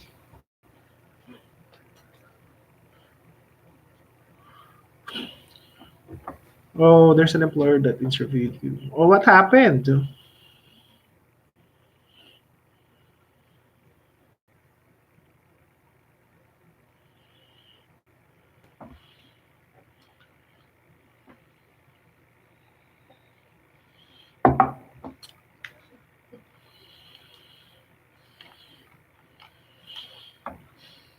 Just 1 second, guys. My mom messaged me on Messenger.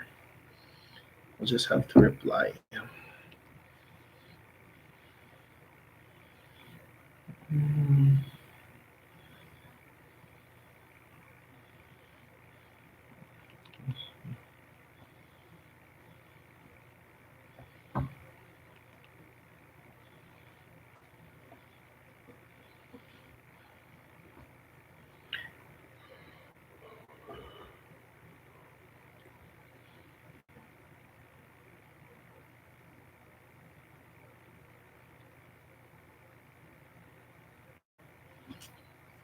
just 1 second, guys. I'll just take a piss.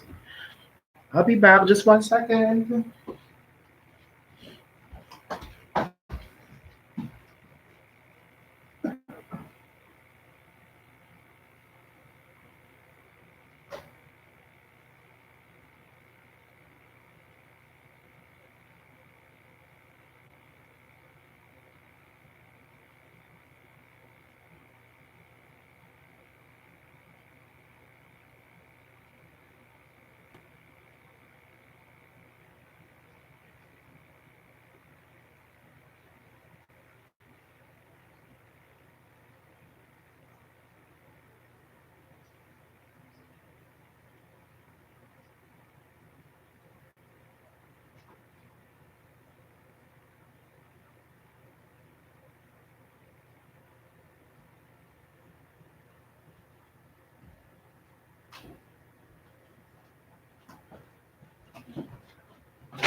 Okay, you're still there, guys.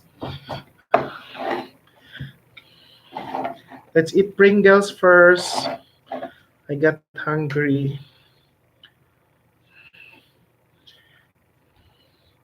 Yes, that's what I've been thinking. I always, because I'm not sure which topic actually to discuss first, the new programs or the basics. But I think having a Canada Standard resume will help. Yeah, yeah, I would actually do that.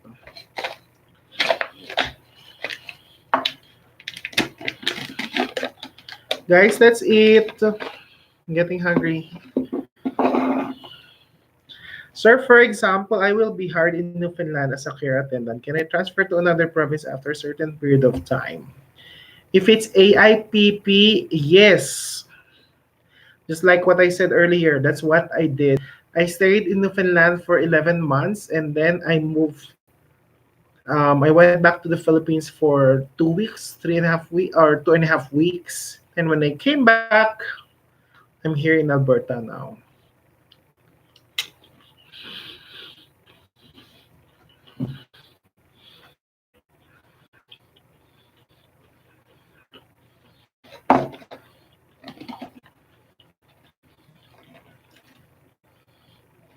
Kain tayo, guys. Pasensya na kung maingay ha, baka maninig yung nguya-nguya ko.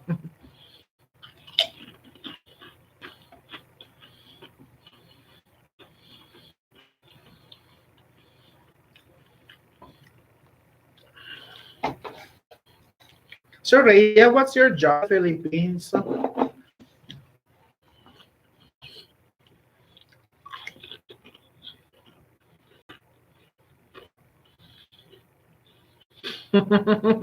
Saan ba ako West Zone, no?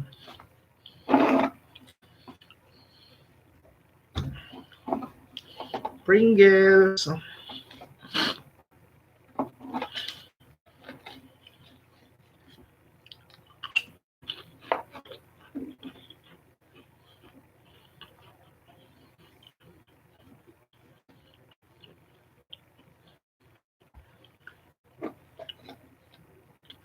Ay, West Zone yung, is it the one, West Zone is the one in Carama,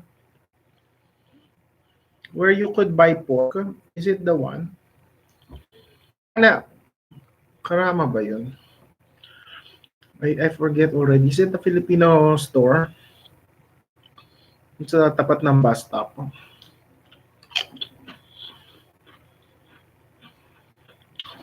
Ah, they're all over Dubai now. Oh, wow.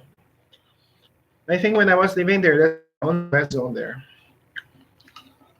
Because I remember when I need pork, you can only buy it in West Zone or in Spinis.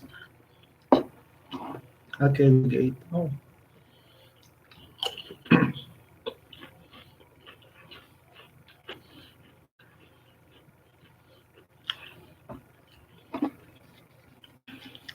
I miss Dubai. I hope I could visit.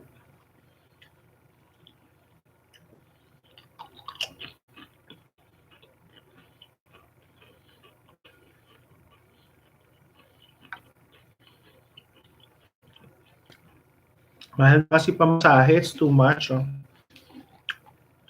And like before when I was in Oman, no, when I was in Oman, we only take bus. So we go to Dubai.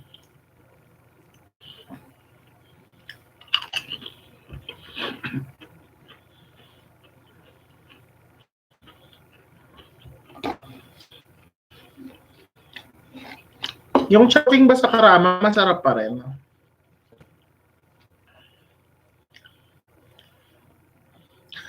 Tama rin.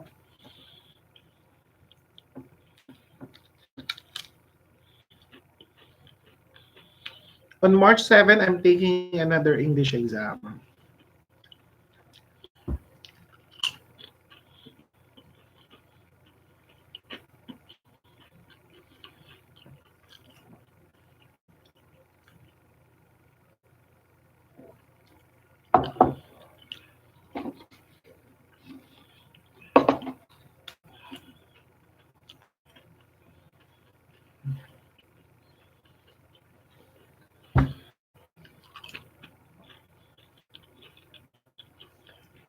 Yeah, I'm not taking IELTS, but I'm taking CAELK. I could take IELTS. It's one of the requirements for the licensure exam. So I can, that's the thing, because like when I actually immigrated here in Canada, I needed to get all my police clearances from all of the countries that I work. And I work with in a lot of countries. I work in UAE, I work in Oman, I work in Singapore, and then I work in the Philippines. I work in Papua New Guinea. So I had to get 5 police clearances when I applied for my permanent residence. And now, because I'm an immigration consultant, I need to get an English exam once more. And then again, it has to be new. So, and I'm here in Canada now. So it's very, very, for sure, it's going to be very expensive, right?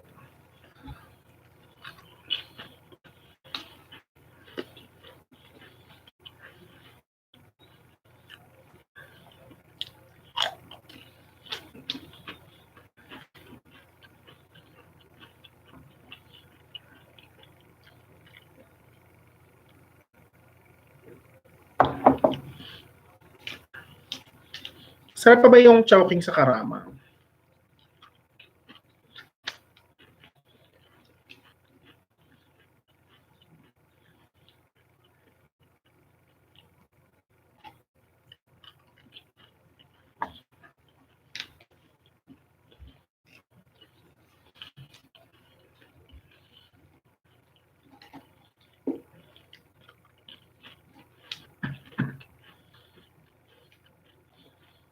Oo, syempre. Ngayon kami ng restaurant dyan. I remember when I was still in Dubai, the Jollibee, yung Jollibee lang yung nasa may ano, sa Karama ba yun? Hindi masarap. But I heard there's a Jollibee now in Dubai Mall. Dati yung Jollibee na dinadayo pa namin saan nga ba yun? Hindi sa Dera ba yun? Saan ba ang Jollibee nga? Hindi yung sa Dubai Mall. Yung malapit sa Karama. Sa Satwa yata. Hindi naman masarap. Peking Jollibee.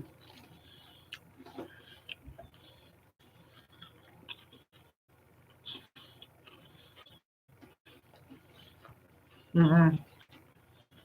That's the first.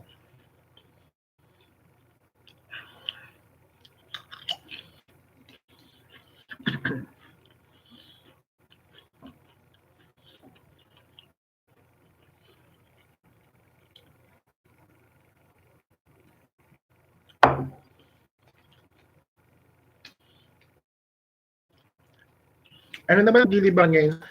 Busy pa ba ang Dubai? Because I heard that meron na kayong, you have income tax already, right?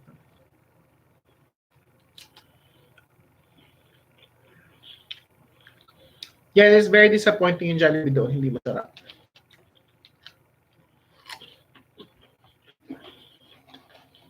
Oo, yun nga yata yun. Round table pizza yung dalawa sila magkasama. So, Bonnie, you work in fast food ba? Ano ba experience mo?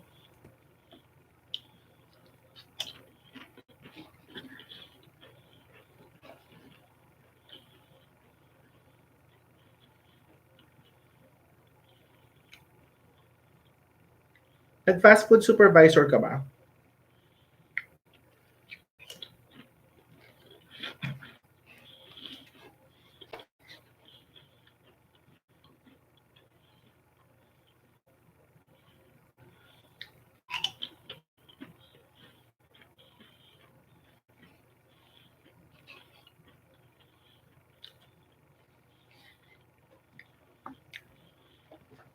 Nag-manager ka pala sa fast food. Sayang, tuloy mo kaya. Kuha ka 1 year experience.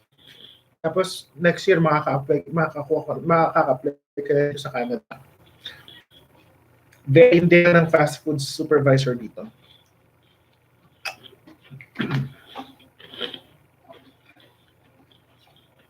Okay. So Yusuf, you live in Dubai. Are you from originally? Are you Emirati?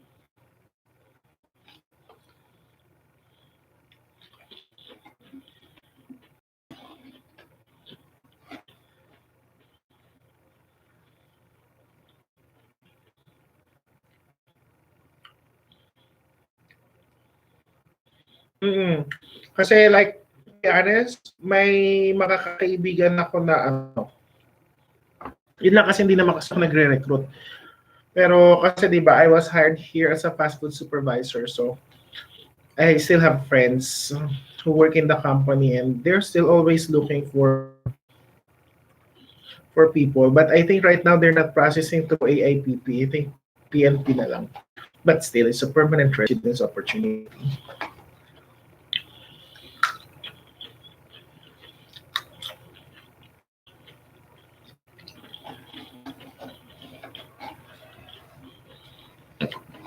Kahit supervisor lang for 1 year. Okay na yun.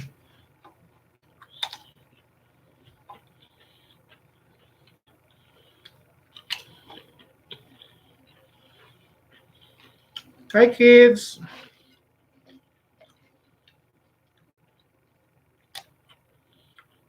Where are you from, kids?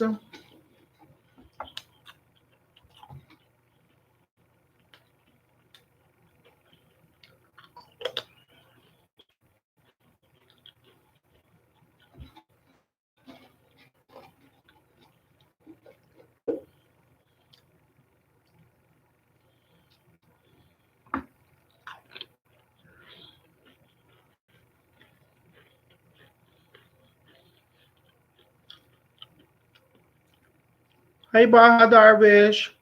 Hi, Kids Hero. It's easy or hard to find nursing aid job? There are lots of opportunities here as nursing aid jobs, but the thing is, I always suggest is to make sure that your application stands out the of the rest, because to be honest, there's a lot of people who are actually applying for that job. So you just need to make sure that you have a very good resume, you have your documents ready, and keep applying.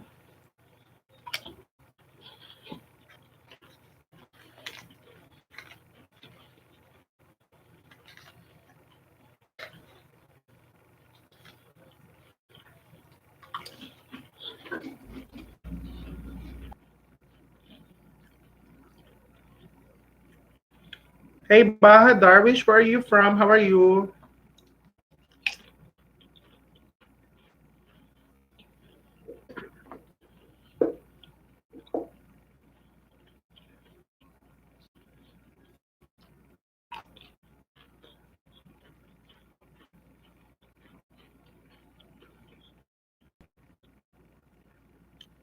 Oh, you're from Edmonton. So you're in Edmonton right now? I'm in Jasper.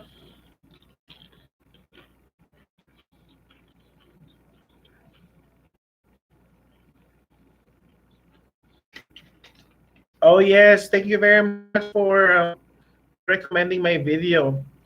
So where are you originally from, Baha Darwish?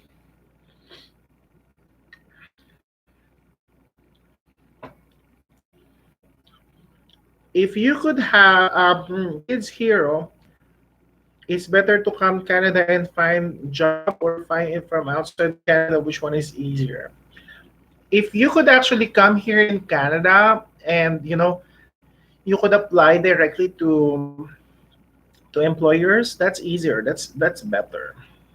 But it's very costly, right, to come here in a visitor's visa. But of course, that would also work. So how long have you been here now in Canada, Baha, Mark Darwish?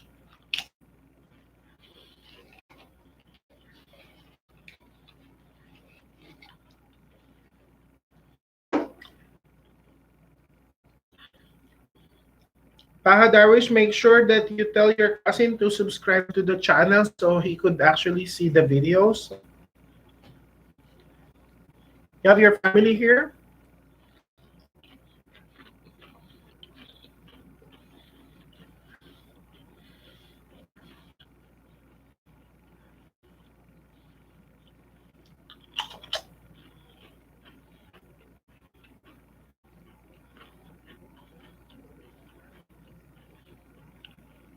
No, that's good.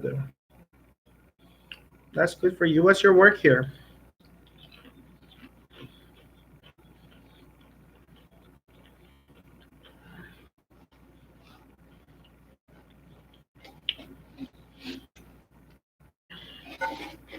Are you a member of my Facebook? Wow, security system IT. It's a good job.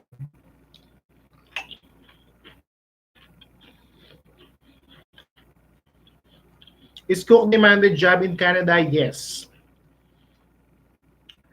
It's one of the jobs that is very in demand here in Canada. Cooks, chefs, bakers, butchers.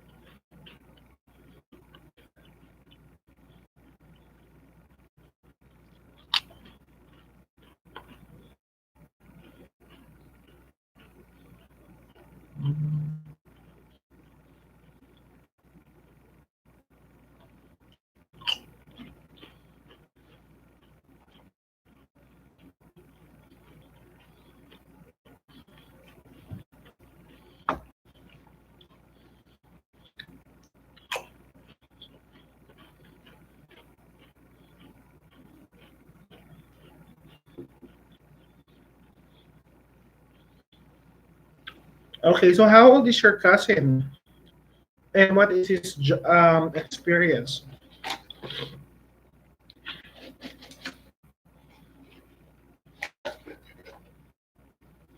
Thanks, Ren. Thanks for watching.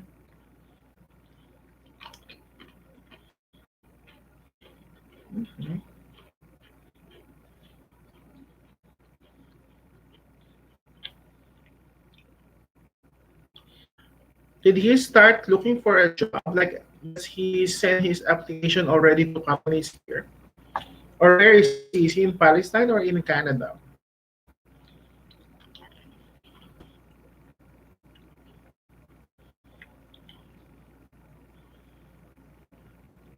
Hmm.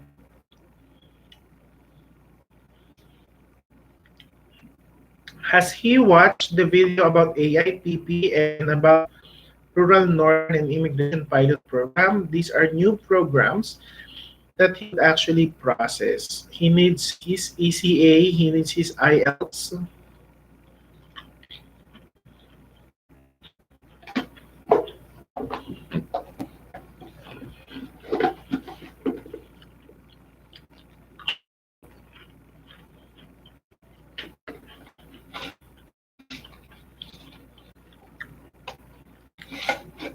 That's not bad.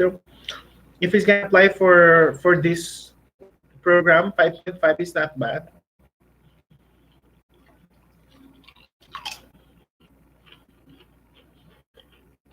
How about ACA?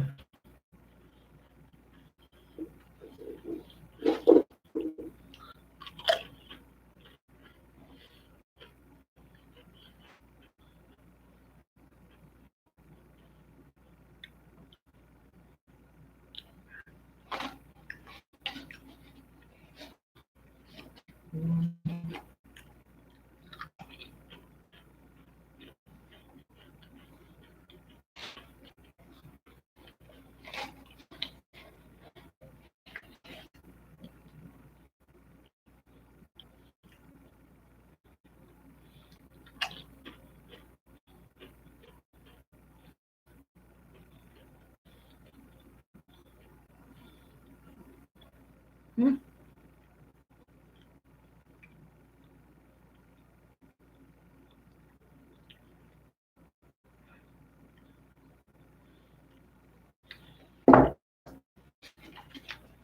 Okay, go ahead.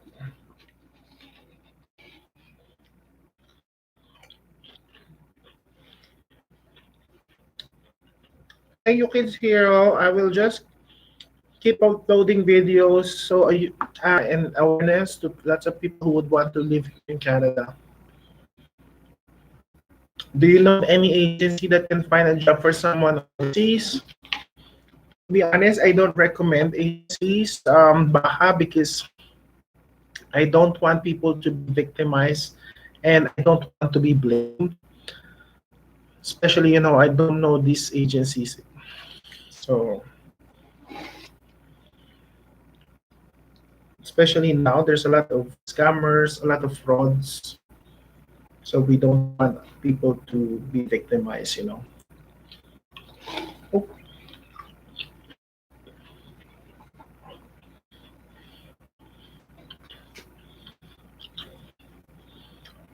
have you checked the one in West Edmonton Mall?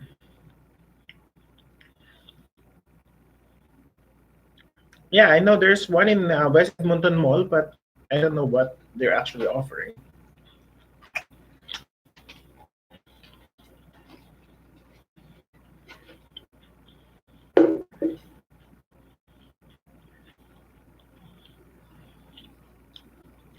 Yes, that's the one beside TNT. But I think they charge very expensive.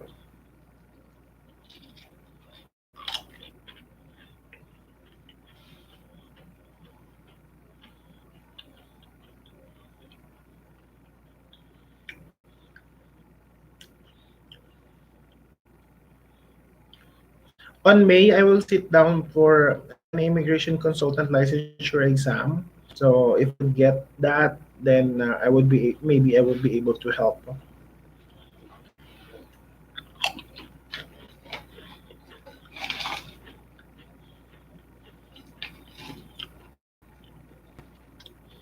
each agency actually charge differently, and that's what I hate because most consultants are like reaping the money of the people, like they're charging very very expensive, and that also depends on the program, like if it's a work permit, if it's a permanent residence, so it's very expensive. That's why I told myself when I become an immigration consultant, when I get my license, I will only charge fair because I was once a person applying for an immigration, right? So I know how what people are going through, and I just pity them, especially those who get victimized by those scammers.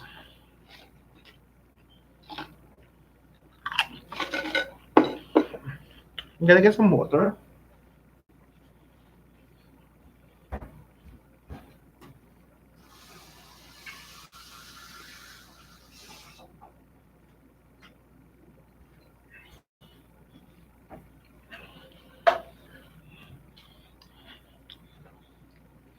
May a regular charge for job offer.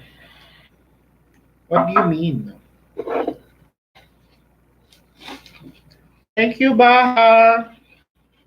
I will keep you posted. Definitely, I will be working, making sure that I would get license soon.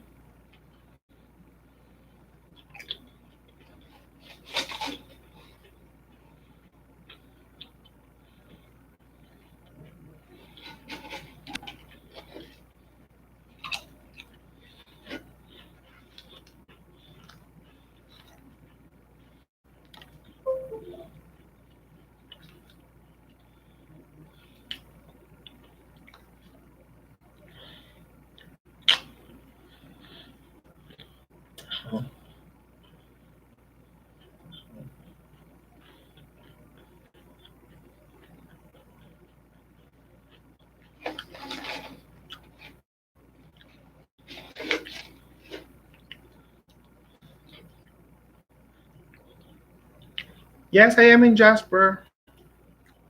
Yes, I am in Jasper.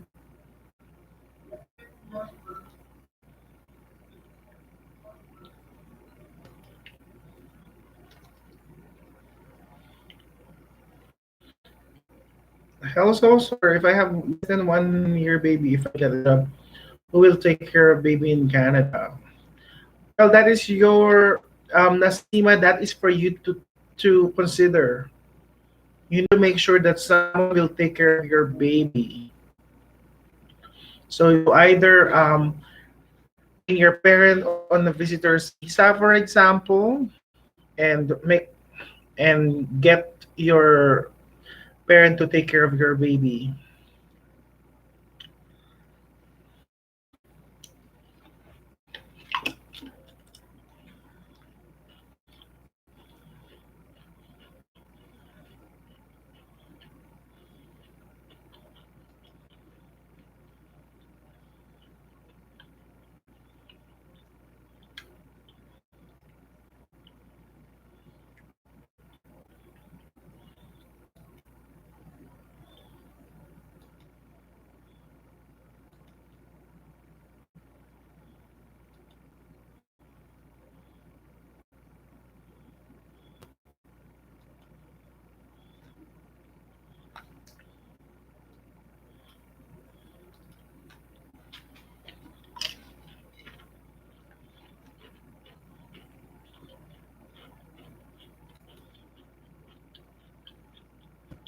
Yeah, of course you can hire a babysitter as well. However, like if you're working here and you're gonna pay the babysitter to take care of your baby, then all of your earnings will just go to a babysitter, right?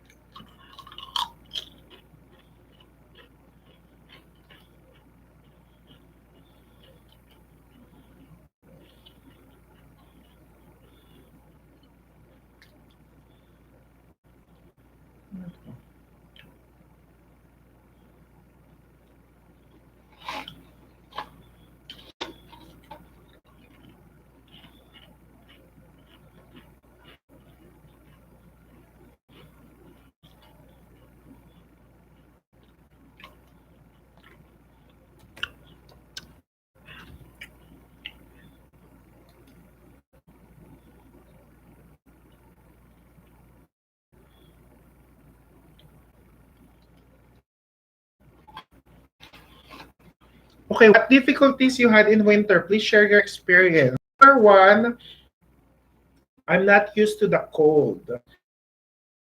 Difficult. It's my first time to live here in Canada, and it's my first time to experience winter. So, it's very uncomfortable because I have to put on lots of layers just to make sure that I keep myself warm.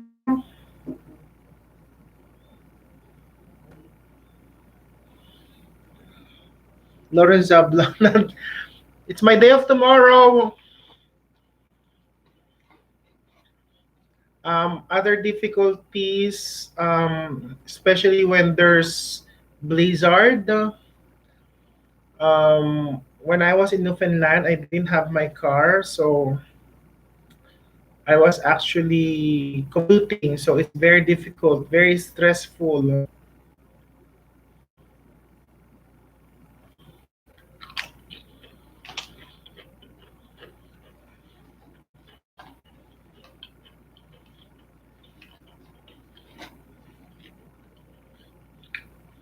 Hi everyone. Hi to those who just tuned in. Welcome to the YouTube live. I just answered lots of questions earlier, so if you have any questions that you would like to be answered, please post it on the comment section. And then other difficulties in winter, it's very difficult to walk on ice, especially when it's block ice. The road is very slippery, and definitely you would slip and you would fall on your bum. It's very painful. It's very messy as well, very dirty, like all the mud.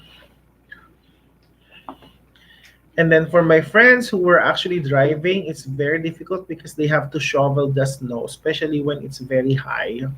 Especially if you live in, for example, if you live in East Coast in the Atlantic province where the snow is is a lot. You really need to do a lot of shoveling.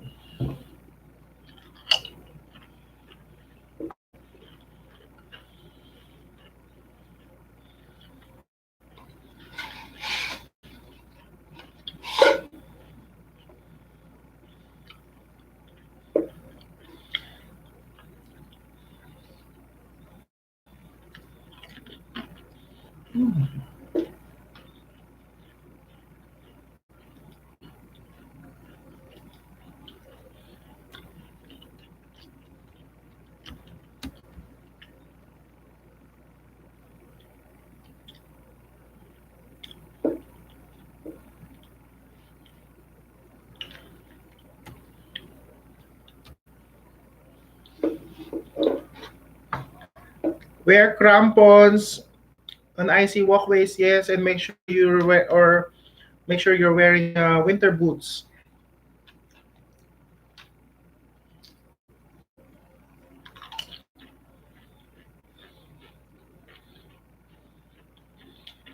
Lawrence, how about express entry?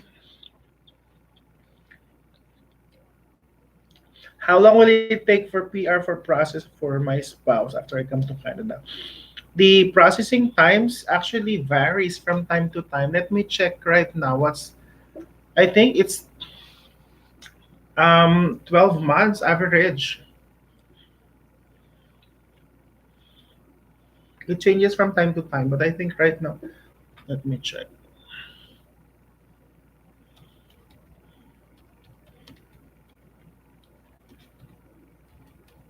Is it spouse visa or permanent residence?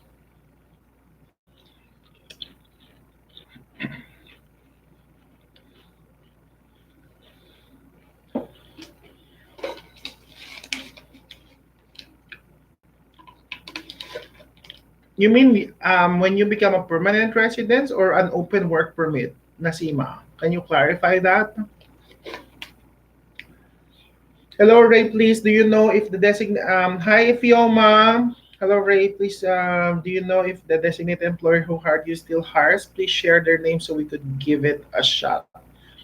Yes, they still hire, but I'm not sure if they still processing under AIPP or they're just focusing on provincial nomination program. It's FMI, Franchise Management Inc.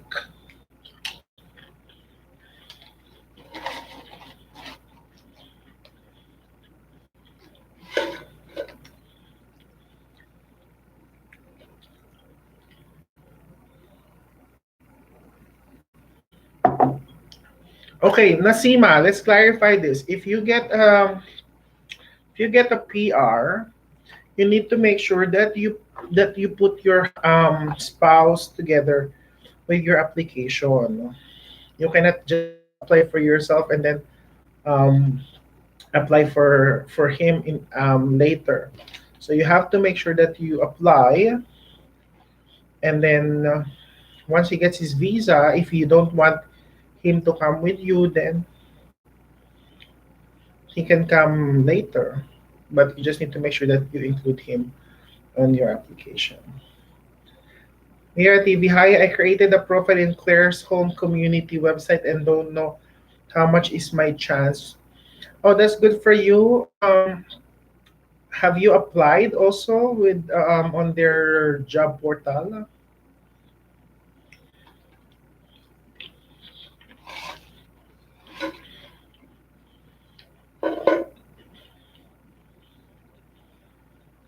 Okay, then you just need to wait.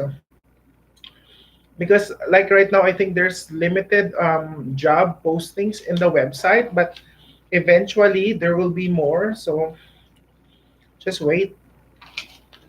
For those who just tuned in, could you please tell guys where you're coming from, and also if you have not subscribed to my YouTube channel, please do so. I appreciate that. So you could um, follow me, and whenever I post new videos, you could have a good opportunity to see and get updates about immigrating to Canada.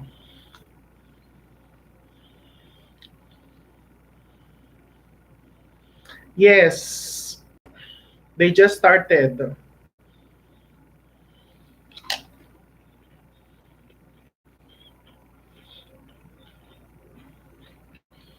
Nasima, is it safe for women to survive alone in AIPP province? Very safe. Canada is one of the safest country.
Can we survive with the basic salary?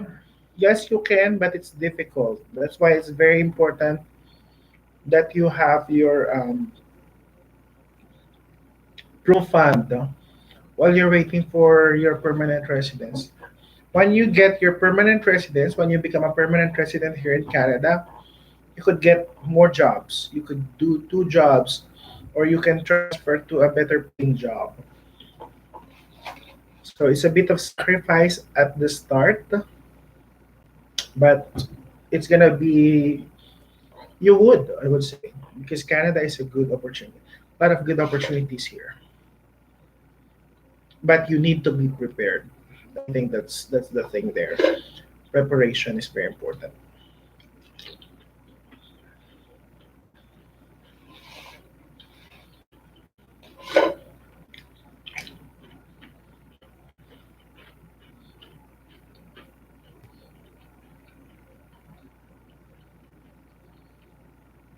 Okay, Lawrence Sablan is asking, how about express entry requirements and what position? So for express entry, for you to qualify, you should be at least, I'm answering it now. Okay, so for express entry, you should be at least NOCB to qualify for that. So like supervisor up, and you should have at least 2 years experience. And then requirements, you should have an IELTS. I think minimum PLB 7 for express entry, and you must have degree, degree.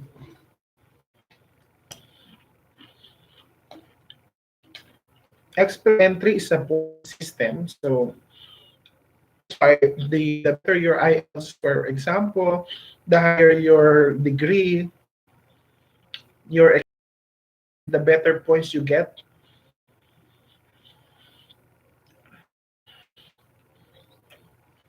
It's express entry is pool.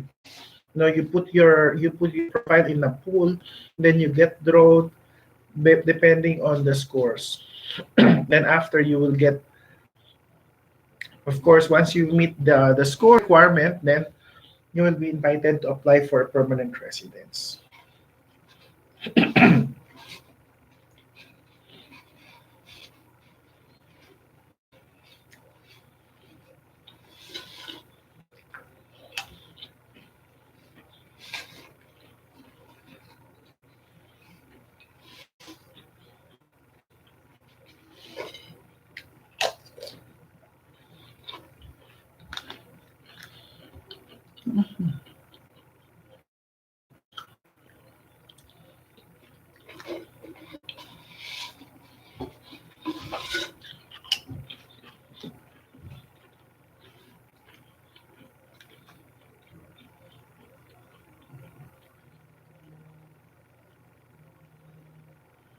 Who's this?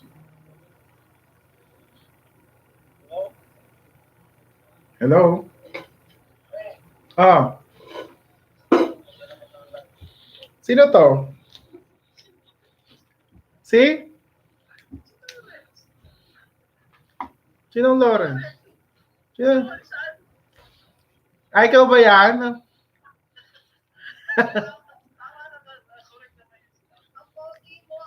Siyempre, nag-ano ako. Ayun, nagka-Facebook live ako eh. Ay, YouTube live pala. Inaano ko sabi ko, sino kaya itong Florence Zabla na to? May magaganon pa eh. Answer me or I'll call you.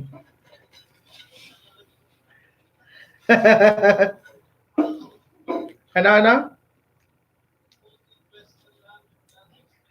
Sinagot ko naman na. I answered it.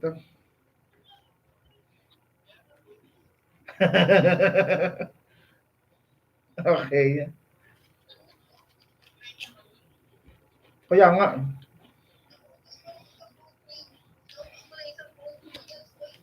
I was live since 10 in the evening.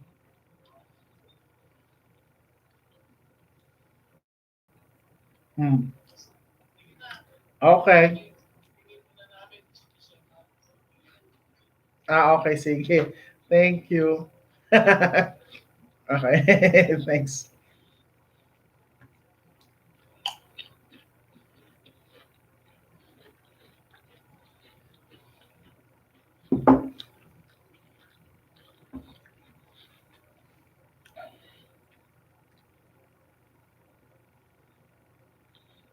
Mira TV, to be honest, I don't understand your question. Could you clarify it?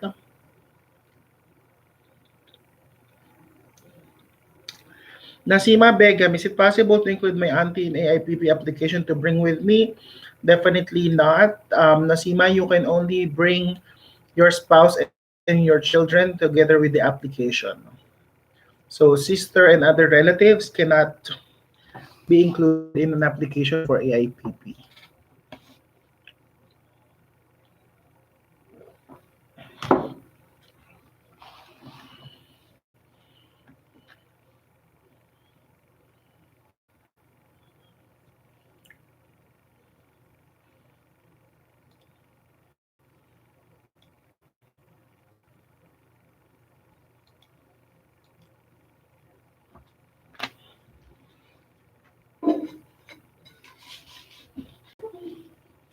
Oh, it's my pleasure, Nasima. It's my I'm on a as I said earlier, I'm on my day off tomorrow, so it's okay to be late.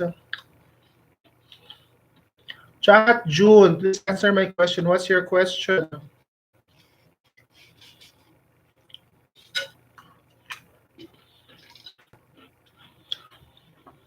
Okay, Mira TV. I read some on some websites that Canadians do not offer jobs for those who are outside the country as they have enough candidates. What do you think? That is not true. Okay, I know a lot of people who are still being hired even they are not in Canada. My sister was hired from UAE. I was hired from Papua New Guinea, and I've got lots of friends who are also hired from outside of Canada. So that is not true. And there's a lot of job opportunities for everyone. And um, Canada intends to attract more immigrants for the upcoming years.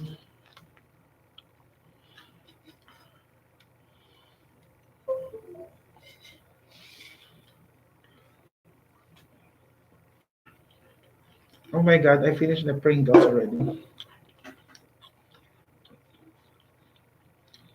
I saw the testimony of your sister. For that reason, decided to participate. Yes. So yeah, I was able to get to find a job offer for my sister, and definitely there's a lot of job opportunities. If you don't have profile in Job Bank, please do so. There's an opportunity for you also to see the job openings here in Canada. Some job sites such as Indeed.ca also provide the lists of the jobs. The AIPP designated employers list are also out. So there's a lot of, there's a lot of resources where you could actually look for opportunities.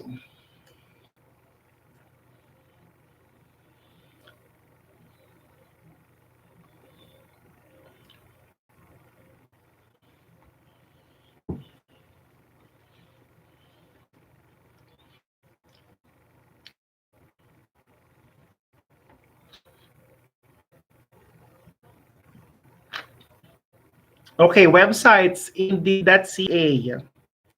You could also register or a job bank. Search for Canada Job Bank and then create a profile there.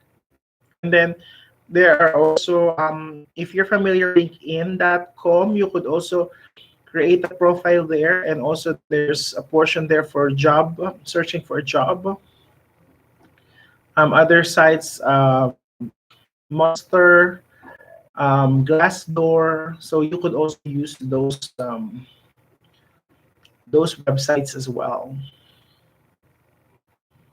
And then website for the AIPP designated employer. I don't have it with me. However, I created a video about how to find a job, how to get an employer, an AIPP designated employer, even from outside of Canada. On that video, I put the link of the designated employers list. So please visit that video so you could also have a look.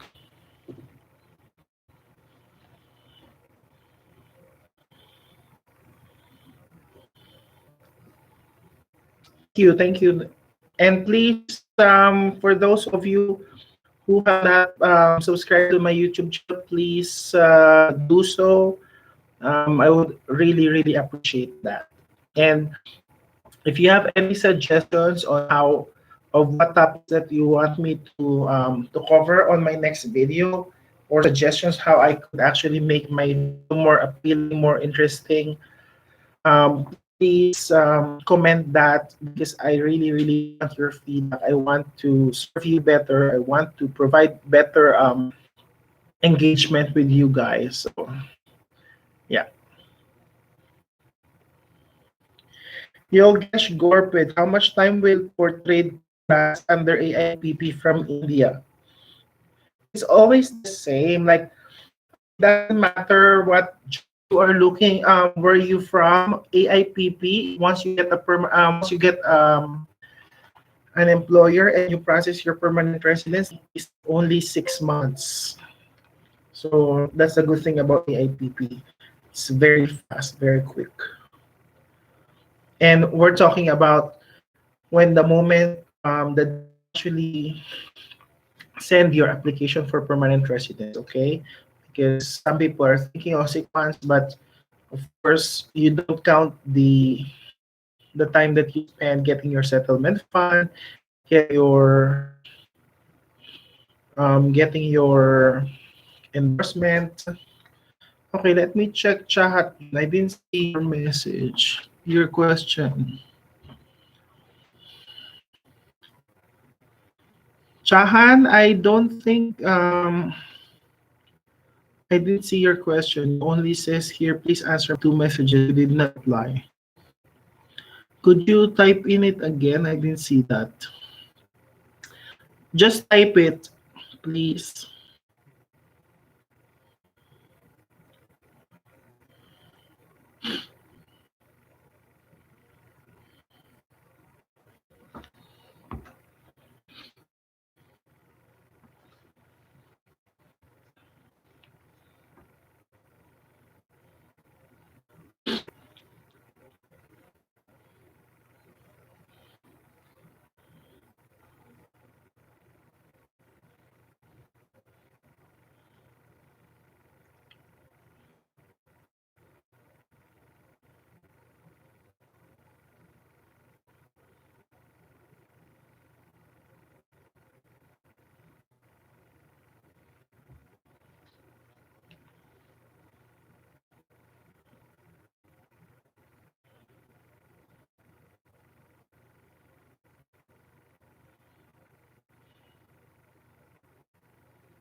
Chat, I got my certificates verified. Need link to apply for AIPP. I have got my certificates verified. Need link to apply for AIPP. There's no link to apply for AIPP. You need to apply directly to the employer. Because for AIPP, you need to get a job offer. And once you get the job offer, then you start the process. Once you get a job offer, then you could process. Your employer could actually apply for your endorsement from the province. And then once you get all your requirements, then you could start sending your application for permanent residence. For AIPP, you apply your permanent residence on a paper-based application. So you send it. Okay, it's not in the internet. Okay, Yogesh, if I will get Yogesh, for AIPP, there are options. Either your employer will only require you to apply for a permanent residence visa, or at the same time, your employer will also require you to apply for a work permit. So work permit is so you could come here in Canada while waiting for your permanent residence. Once you get job offers, a process. Okay. So for you to get the process, you need to get the job offer. You will a settlement provider agency, so you could get your um, settlement plan, and then this settlement plan together the job offer reference letters will be sent to your employer, and then they could apply for an endorsement letter from the province. And once you get your endorsement letters, then you could start applying for your visa. Asima, I think Wes. What about Wes? Chacha, for jobs as consultant has not been able to get me job till now. This one I already mentioned that earlier. For you guys, please, if your agent or if your consultant actually promises you that they could get you a job offer, that is not true. No one could actually um, could assure a job offer to any applicant without going through the process. So um, consultant can only help you process your application, but they cannot get you a job offer. So just remember that. Rio Chico, hi Ray. I have submitted my registration for Abu Dhabi and Dubai info sessions, but did not receive automated reply. Is that normal? It was on the 18th of February.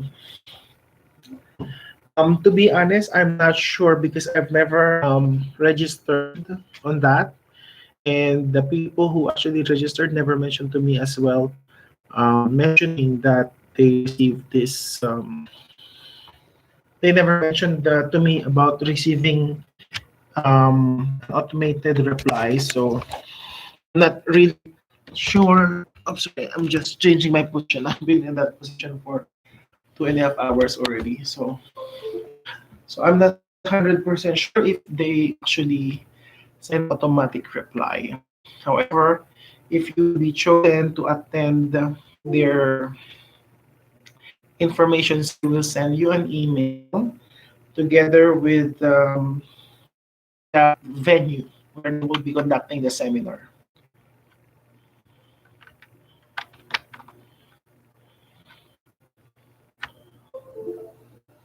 Okay. Um, Chahat June, provide me with the job bank or employers list. I already mentioned earlier, I don't have the link with me. However, I created a video. I have a video already about it's entitled How to Get a Job Offer from an AAPP designated employer from outside of Canada. It's on my YouTube. Please watch that video. I also put the link of the AIPP list of designated employers from the 4 Atlantic provinces. So that could be helpful to you. Mira TV, actually, agencies are taking money for nonsense. It's a waste of time and money as per my experience with them. I 100% agree with that. Most of the agencies, most of the consulting, immigration consultants promise you lots of things. And for me, I studied immigration consulting. I just got my diploma today. I'll show it to you guys. So here, this is my certificate. So as you could see that, I just completed my immigration diploma. And soon I would take my licensure exam so I could be a licensed immigration consultant and I could be more helpful to you guys. But of course, what I'm saying to you, most of the immigration consultants, yes, they will promise you a lot of things. And one thing that I learned from studying this program is it is not, or no one actually should be promising you positive results because nothing is guaranteed.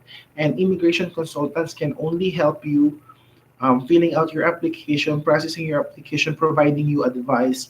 But none of the immigration consultants should promise you a job because no one could guarantee that. You always have to go through a process of recruitment. And once you get a job offer, that could be more helpful to you on that point. So please remember that because I know a lot of people have been spending lots of money paying immigration consultants when they really do not need to pay them. Okay, one thing is that they don't know that. And Mira, thank you very much. I'm very happy also that I got that certificate. Okay. Rio Chico, how can you describe quality of life in New Brunswick as Filipino and can we hire you as our consultant? Okay, can you hire me as a consultant right now? No, because I'm not yet licensed. And that's against the law to hire someone or to pay someone to process your to represent you who is not licensed. So as I've said, I just completed my immigration diploma, and I'm working on getting my requirements on March. I would have an exam, an English exam, which is one of the requirements. And in May, I would be actually sitting for the major exam, which is the entry to practice exam. And once I pass that examination, then I could be a licensed immigration consultant. And definitely, yes, you could hire me an immigration consultant once I get licensed and registered. Okay. And definitely, one of the reasons I decided to become an immigration consultant is because of those immigration consultants who take advantage of the applicants who are desperate to come here in Canada and who are actually willing to pay us much money. And I just feel bad because they're actually charging a lot of money for the services that they don't really provide, right? Quality of life in New Brunswick as Filipino. My sister is now in St. John, New Brunswick.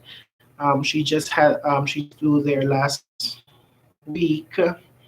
Right now she's working with KFC. She's earning she's earning $12.50 per hour. So when I was in Newfoundland, I was earning $12 an hour. I was working 35 hours a week, and bi-weekly I was earning after taxes around 550 Canadian dollars. That is every 2 weeks. So that means in 1 month I earn 1100 Canadian dollars. Is that enough?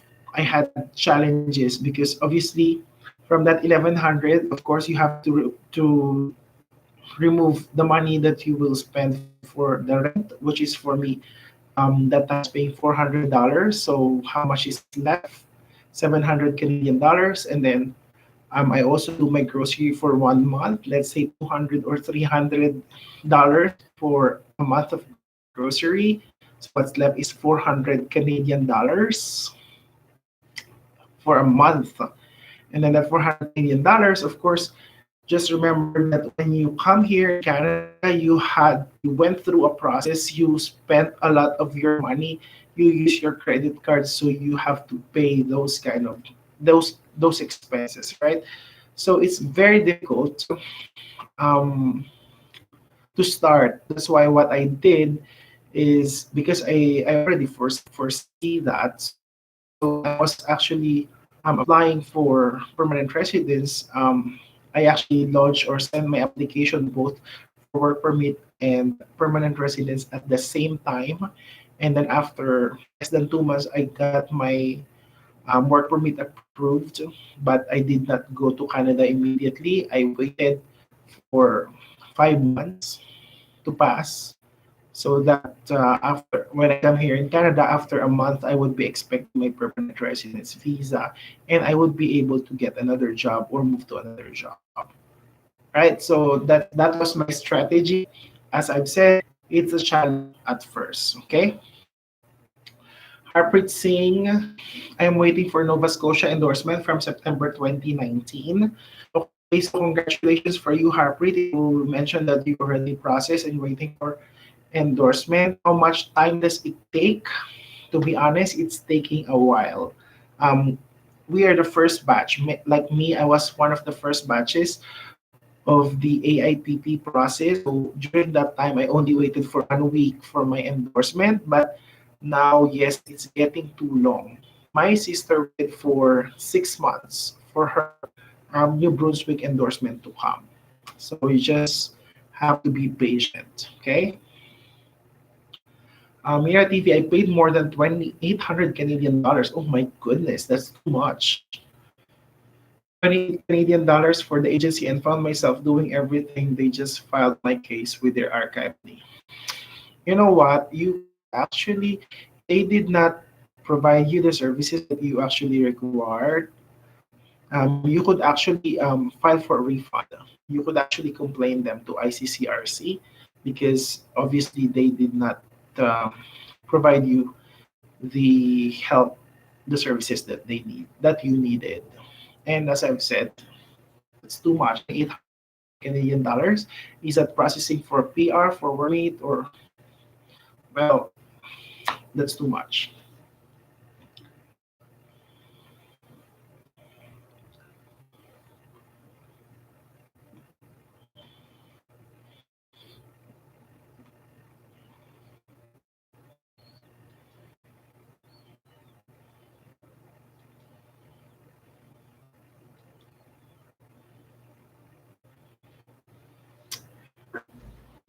Okay, Yogesh. Oh, okay, sorry, Yogesh, I missed your question there. Huh, it means I heard after getting job offer from AIPP visa will get within 15 days if employer have an urgent demand. Yogesh, that is not true because the visa, the employer has nothing to do with the visa. Okay, the visa is processed by the visa center. So even though the employer has urgent needs, that is the reason why actually they require you to apply for a work permit. The work permit for AIPP is faster processing than a regular work permit. However, it does not guarantee 15 days. And to be honest, processing of work permit varies from one country to another. Like for me, for example, when I processed my work permit under AIPP, I got it approved after 7 weeks. However, those people who are actually applying for a work permit from the Middle East, for example, in UAE, the processing actually takes as much as 40 weeks. Sometimes the permanent residence gets approved even before a work permit come out. So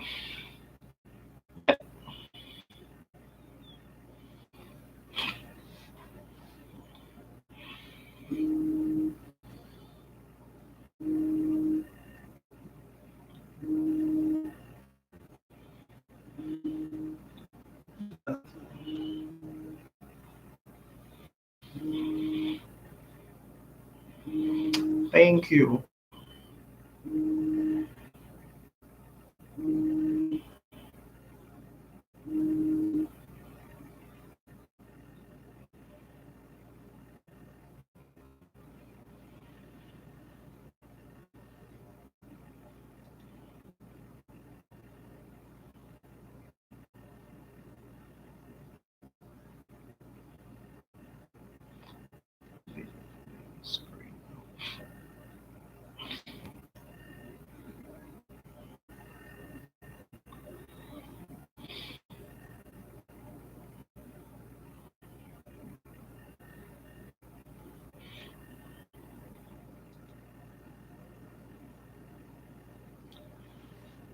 Okay, another question here. Hi Ray from UAE. I'm from UAE, and if ever I got hired by employer from InfoSession, do I still need to make Federal Express entry profile? Okay, Rio Chico. Um, to make it clear to you, with information sessions or recruitments from the company, from an employer, actually the employer decides on what stream or what program you could process your application. Because, yes, for example, okay, if you have, for example, an express entry profile, and then you need, for example, an LMIA job offer, yes, it could add 50 points on your profile. However, if you cannot still meet the ITA or the points that is required or that would qualify you to get an invitation to apply for permanent residence, you don't have to. Like for example, most the province of New Brunswick, they actually process applicants through either AIPP or provincial nomination program. So, of course, if they will decide to process you through provincial nomination program, then you do not have to create a Federal Express entry profile. Okay, can you tell me tips for IELTS speaking, please? Nasima, have you taken an IELTS exam before, or is gonna be your first time? When it comes to IELTS, IELTS speaking, when I took my IELTS, my speaking was 7.5. Okay, could be better, but it was 7.5. So what actually the evaluator looks is the spontaneity of your communication. They also look for how you actually form your sentences, the message that you are actually providing, and of course the grammar, like the subject verb agreement, the vocabulary that you are using. I'm not the expert for IELTS, so if you want to improve your English speaking, I would suggest practice talking with someone in English. It could help you if you would be watching several TV series. Um, just keep it a habit because practicing makes your English better. And there are several YouTube videos about IELTS. So I think if you would want to learn more about IELTS, you could actually watch them on YouTube. And Ray Chico, thank you very much. It is my pleasure, guys.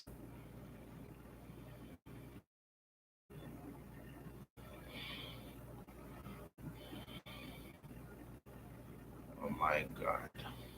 Guys, if you do not have any more questions, I think I would have to go. I've been online for 3 hours already. Like the live has been running for 2 hours, 58 minutes. And it's also 1 o'clock in the morning here in Alberta. So if you don't have any more questions, I would need to sign out. And once again, please don't forget to subscribe to my YouTube channel and please hit the thumbs up as well. Share my videos. And if you want, or if there are some topics that you want me to discuss on my next videos, please comment that on the comment box or send me a message. And definitely, I will try my best to accommodate and provide more videos